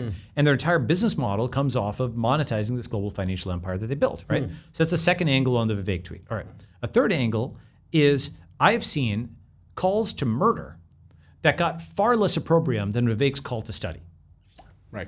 Okay? Yeah. Like, I mean, literally. Yeah. No doubt. Right? No doubt. Yeah. People are less outraged about this than a cult to study. And I mean the deep outrage over this. Like, people were really, you don't get 125 million views. People they were just livid over this, right? And they'd yawn at a call to murder. Why is that, right? It's because on some level they knew he was right, right? Because he's talking about tech jobs, right? How do you get a tech job? It's not about just being like, yes, you lifting weights is good, but train weights, you lift weights, but also train weights, right? Train weights meaning training weights of an AI model. Right. To even understand what an AI model is, right? You need to understand, gradients. You need to understand probability. Like, you just need to hit the books. You need the tech part of the tech bro, not just the bro part, right? And so the concept of you have to study to retain your position was, people got so mad about this because I think a lot of them felt, I've been working so hard, I'm not making any money. Now these guys are telling me I have to work harder. I have to become like a grind. I have to give up my life. And so that there's like this sense of real fear that they'd have to work harder and so on and so forth. Okay. Plus, it's symptomatic of the same pushback that Indians are receiving. It's because it Same was thing. said by a brown man that it deserved the response it got. That's right. Yeah. Then there's another lens on it, which is basically Vivek hit an important window, which is Elon uncensored Twitter in late 2022. Right. And Vivek really hit the scene early 2023. And basically he was saying all the stuff that a white guy to his right would not be able to say. But because he's eloquent and brown and so on, then all of these leftists were flummoxed because he's just saying like merit is good, there's only two genders, just like really obvious stuff, right? That people would get attacked to his right. And the guys on his right loved him for this because he was saying what they couldn't say. Right. And so he was really great. I mean, he did a lot of other things, but he was great in that role. But then after the election in 2024, he was no longer needed in that role because the left had been culturally defeated to such a point. Now the right felt they could just say it themselves directly, number one. And number two, and this is underappreciated, in early December 2024, all kinds of leftists, tens of millions of leftists left X for Blue Sky. Right. So that meant is the political spectrum on X went from left, center, and right to just center and right. Right. So thus, the argument for merit became the left of the spectrum. The Overton shifted. The Overton shifted over 40 points. Right. Where that argument for merit would have been perceived as even right of center had he said almost the same thing 3 months earlier. But because all the far leftists had left, now is an argument between the center and the right. Got it. Okay? Got it. So that's why the tone of it was completely different, right? And so that's why it's like a Rorschach thing where there's several different things, configurations that happen at the same time. And then the deepest part, though, is that essentially there was almost like you see this also in India with Rahul Gandhi, for example, right? He's a foreigner, he's not one of us, and so on and so forth. And I understand where that comes from. Many countries have something like that, where there's a reaction to someone, why are you qualified to be our leader, right? Mm-hmm. You're on of our blood, and so it's fine. And so that was actually the deepest reaction. The deepest reaction was the right was saying, we built America, and we didn't need you guys here, and you guys came here, you're our guest, right? So why do you think you can run the place? Right. Right? Okay. Now, the thing about this is that lens on things is the 250-year lens. Right. It's saying, a certain group of historical people. lens. Well, here's why. Right. Something that was founded 250 years ago, the United States of America, no Indians there, right? Okay, fine. But something that was founded 250 days ago, like a tech startup, for example, Elon's XAI or something like that, maybe it was 250 days. Bless you. Maybe it was 1,000 days, okay, but like 3 years, but it's not that old. Anything that's founded recently has a lot of Indians. Got it. Right? Yeah. And so these old institutions are all failing. Anything new that's getting booted up is going to have, and one way of putting it is that the MAGA perspective is very different than the tech perspective on this, right? The MAGA perspective is thinking about U.S. institutions and what have you, and they're clinging on to things that they know are dissolving, but they're clinging on to them in part because of that. Whereas everybody in tech is used to companies that got set up recently, where Indians, Chinese people, other people are peers. Right. They could be your founder, they could be an investor, CEO, executive. They're not guests. They're founders. They're the venture capitalists. They're capitalizing the company. They're the platform owners and so on and so forth. We're peers and equals on the internet. We're guests in America at the deepest level. I follow. So that was actually the sort of immune system reaction on the right to this, right? And by the left will say, oh my God, the right's so racist. In this case, the right actually is racist. The left also doesn't want the tech guys running things. And that's also a demographic difference where as much as they call tech white, they're far whiter than we are. Right. Right? Like tech is majority Asian, Indian, and so on and so forth. And the paper belt of the Sulzbergers and so on and so forth, they're all white, right? So like whereas tech has Zuck, it has Indians and has Chinese, Sundar, Satya, exactly, it's people from all over. Right. Whereas the paper belt, legacy paper belt is actually far whiter than we are. So they called us white when not that I think white is an insult, but they did, right? Yes. So that was also an implicit thing where they were mad that they were being replaced. They frame it more in class terms. These guys frame it more in race terms, but both were mad they were being replaced. Okay. So anyway, that was my exegesis of the Vivek tweet. Right. Yeah. I have another question. I know, and even not even replaced, competed with. Right. Even if they still have a role in the new world, which they do, just the fact that there's now fair competition, they're super, super mad about it. So it's an adaptive state. Go ahead. I have another question. I know you think that the value of cryptocurrency and crypto as a network is understated. Do you also think that artificial intelligence and its dangers are understated? Great question. Okay, so I think killer AI is already here and it's called drones. Okay. That's what killer AI is. It's drones, it's robots. Like basically the future of warfare is StarCraft. Mm-hmm. Okay, where you ever play StarCraft? I kind of have an idea. Yeah, it's like real-time strategy games where these things are moving around a map and shooting each other and so on and so forth. Right. That's the future of warfare, right? Basically, those are bots that are smashing other bots and so on and so forth. We're kind of already there with Ukraine or whatever. Okay, that theater is like this. So that's what killer AI, in my view, actually looks like. And the thing is, every country is pursuing killer AI because they have militaries, right? So that is distinct from image generators and chatbots and so on and so forth. Once you realize this is the actual thing that's going to kill you, all of the paranoia, in my view, about like, oh my God, this AI is going to persuade you to do something, you have to prompt an AI, right? So you're ultimately kicking off the whole interaction. Truly agentic AI, at least currently, and there may be some technological breakthrough, truly agentic AI doesn't exist. It's only amplified intelligence or it's prompted. Like the prompt is what kicks off the whole thing. Right. Even if you have a long-range AI agent, you're prompting it to do something. Right. And one way to think about it is, if you have, imagine you have a spacecraft, a really fast spacecraft, you still have to point it in a specific direction. You have your phi and your psi, you have your two angles, right? Right. And that's two parameters, right? A prompt is way more than two parameters because every character, let's say you even just had ASCII or what have you, right? You just have, let's say the 26 characters, A to Z, capitalization and so on. Every single thing would be at a minimum, 2 characters is 26 squared, right? 4 characters is 26 to the 4th. It's actually way more than just X. There's spaces, exclamation marks, so on and so forth. Yeah. So prompt is a very high dimensional vector that's telling that spacecraft where to go. And so even if it's really fast, it has to be told where to go. And then it has to be told to go somewhere else. And so that path through space is what the prompt is, right? So what that means is that at least right now, we don't have truly autonomous intelligence, right? And actually another model, and I think this is funny, okay? Another way of thinking about what AI's impact on the world is AI is Asians and Indians. What do I mean by that? Well, of course, they're engineers, okay? A good chunk of the engineers. But it's also, imagine if you dropped 1 billion industrial robots and 1 billion remote workers onto the world, okay? That would be similar to the labor shock of China and India, respectively. I see. Okay? Right. So that looks like the world we already have, but even more so. Okay? Right. It is something where crucially they're still, they're prompted to do things, right? The key question is, will they achieve like an intelligence of their own and so on? And certainly there's aspects of how they speak and so on and so forth that look like that. But the fact that they're prompted means, I think it's quite possible that in a few years' time, we're actually so good about making sure we can shut down AI. What I mean by that is, there's no computer that's yet being developed that doesn't have an off switch. Right. The one exception, you could argue, are decentralized cryptocurrencies. Right. But they do have an off switch. If all the people who were investing that coin turn it off, then they turn it off, right? So you have a human-computer symbiotic kind of thing, right? Where it's decentralized insofar as you've got a lot. Decentralized doesn't mean invincible. It means the humans are keeping it on, right? Right. Okay.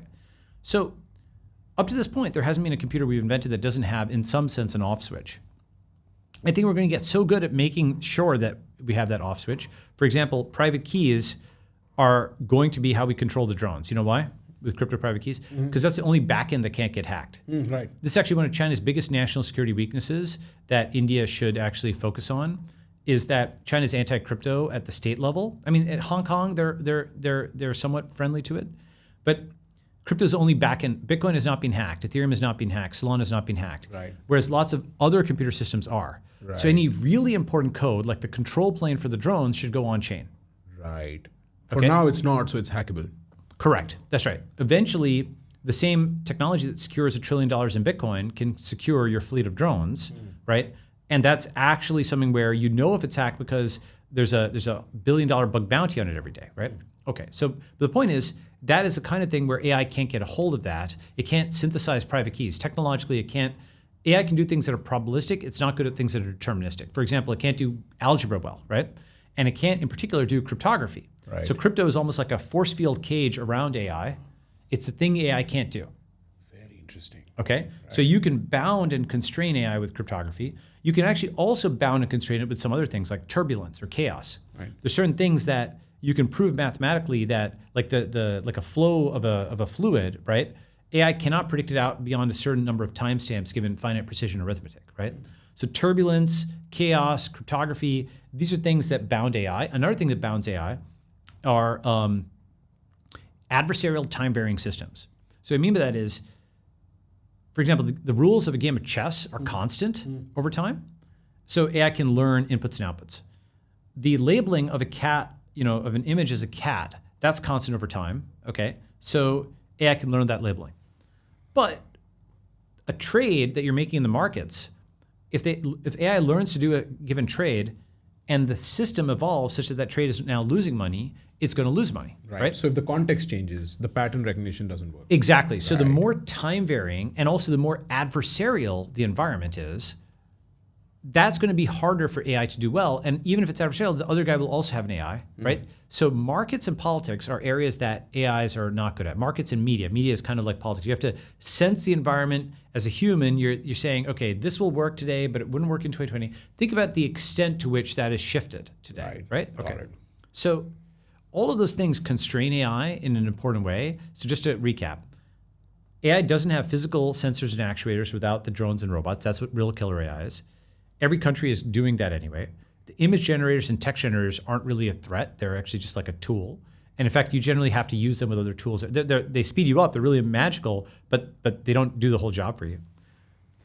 The impact of AI in many ways is like dropping 1 billion industrial robots and remote workers. So it kind of looks like the rise of China and India, which is within scope. It's not like completely unprecedented in human history. It's just like more of what we already got.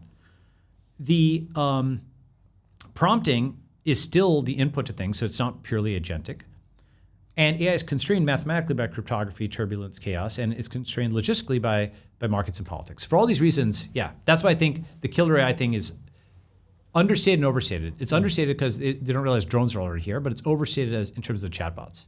I have another question. Go. What is one conspiracy theory you think to be true that the world does not realize? The plunge protection team. What's that? So the Fed basically in the 90s admitted that they would intervene to prop up US markets. So why does the US stock market keep going up? It is, in my view, and there's a lot of evidence for this, but it has been publicly acknowledged in one like clean package, maybe not yet.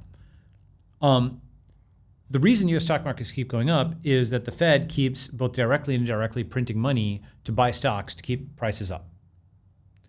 Got it. Okay? Right. And this is actually upward redistribution of wealth. Because when you inflate, inflation is dilution. Let's say you print 10% more currency, everybody's diluted down by that amount.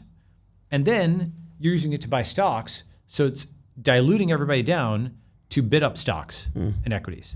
Okay. Now Bitcoin is the counter to all of this craziness, okay?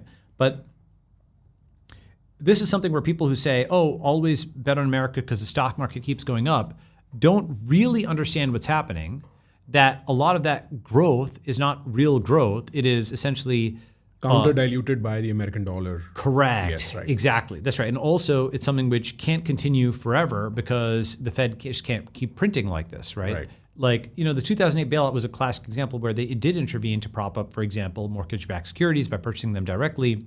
And Greenspan has talked about the plunge protection team. But this is, I think, something where anybody who thinks the U.S. is a rich country is wrong. And the reason is it's in massive debt. It has these huge internal divisions. Its military is actually significantly weaker. It can't make things domestically. And the only thing it has is this financialized economy, which can be marked to market very rapidly, just like the Biden kind of thing, right? So the bust will come very quickly. The bust can come very quickly. Yeah.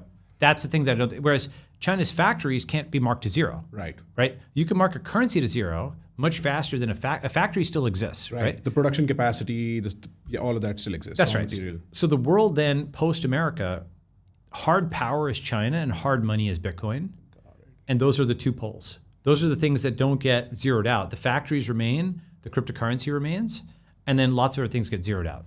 I have another question. What is one truth about human behavior or psychology you believe in that the world's not caught on to?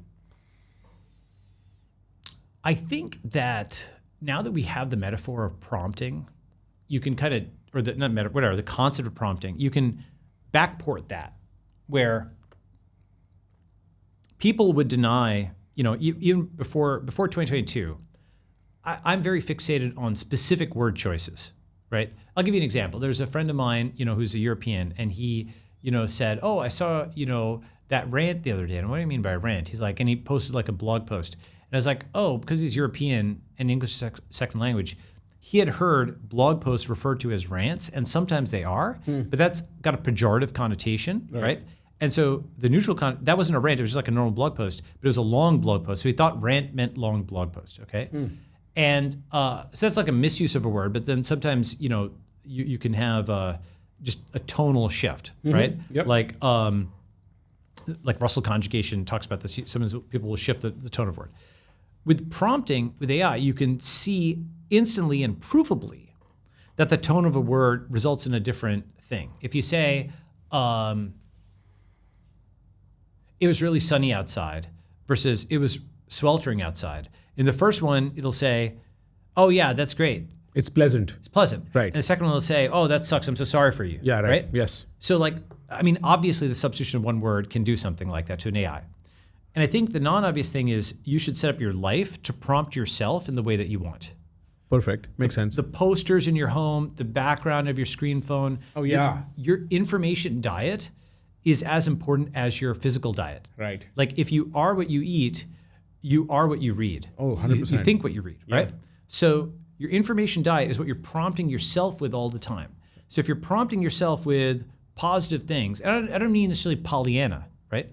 But Pollyanna means just positive for the sake of it. Yeah, right. But if you think consciously about your information diet, then you get prompted in the right way. It's the subconscious. It really does matter, right? Right. So I think that's something that's underappreciated. No, as a matter of fact, I'm glad this got validated. My phone wallpaper describes the current state of my psychological affairs in that way. So for now, it says, fall into your obsession, follow God. And it's a photo of a tiger.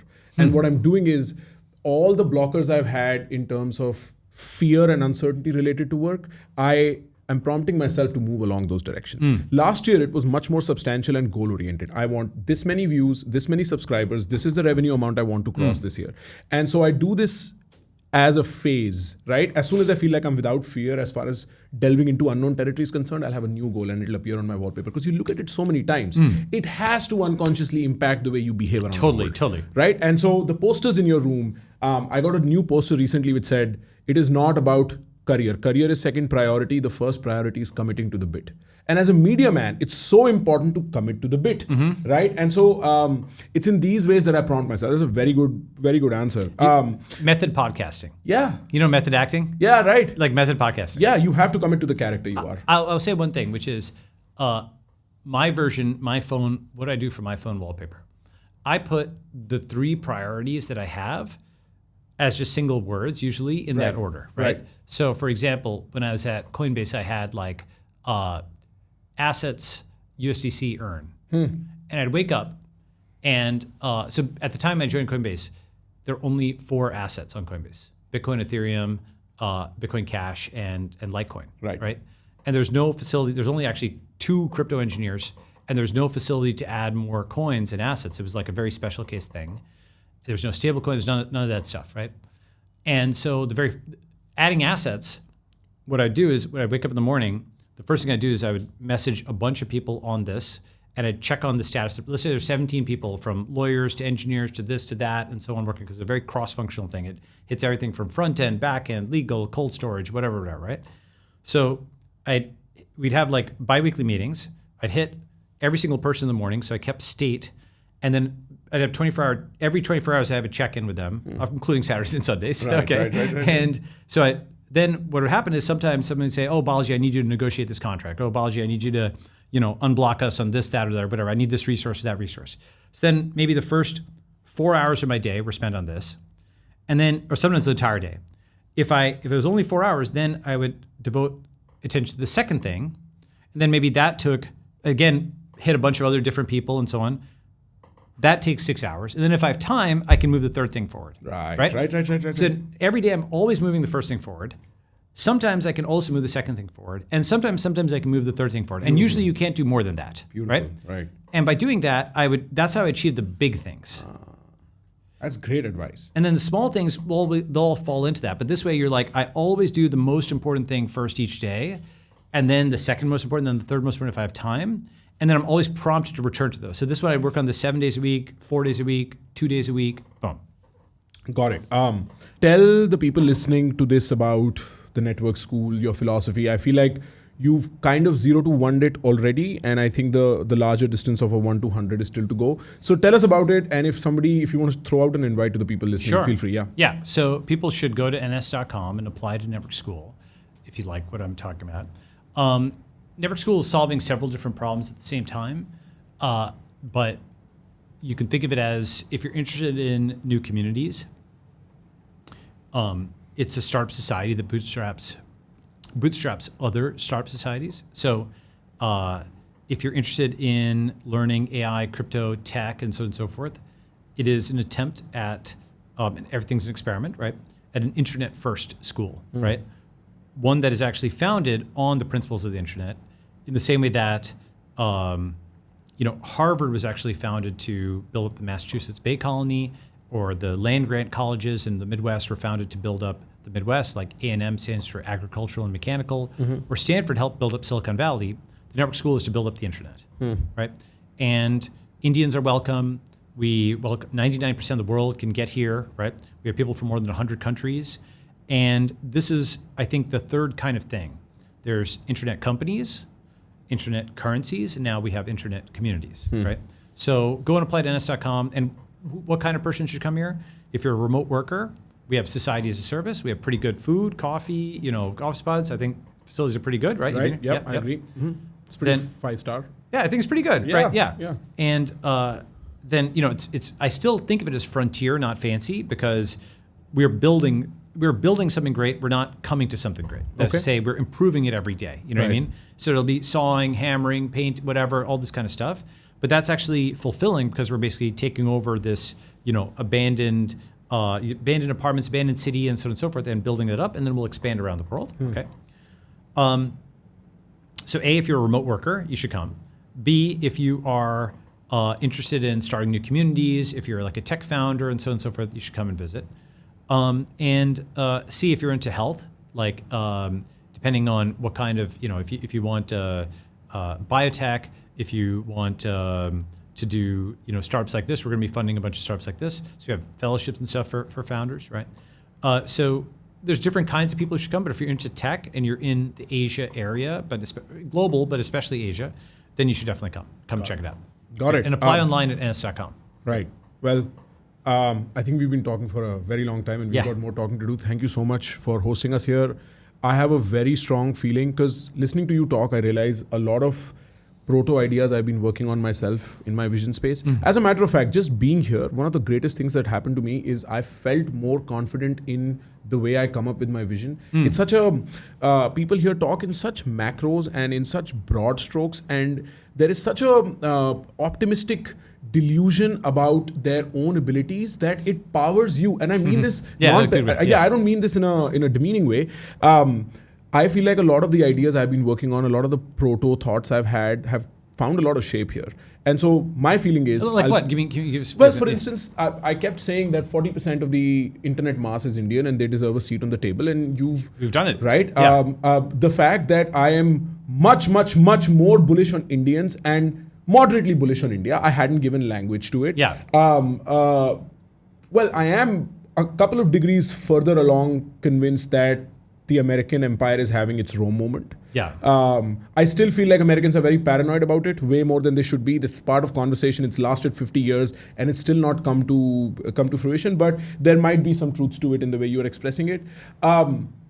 The internet first world is a very interesting idea. I wonder if it's frontier or fancy. I think I'll make up my mind on it as we go along. Sure. But I think I'll consolidate my thoughts further and text you. I was going to tell you this afterwards also. I'll text you about what I think, and I think we'll have some alignment in what we're trying to build as well. And I'd appreciate you telling me what you think about it. Great. Yeah. Awesome. Thank you so much for your time. This has been an absolute pleasure. Great. Yeah.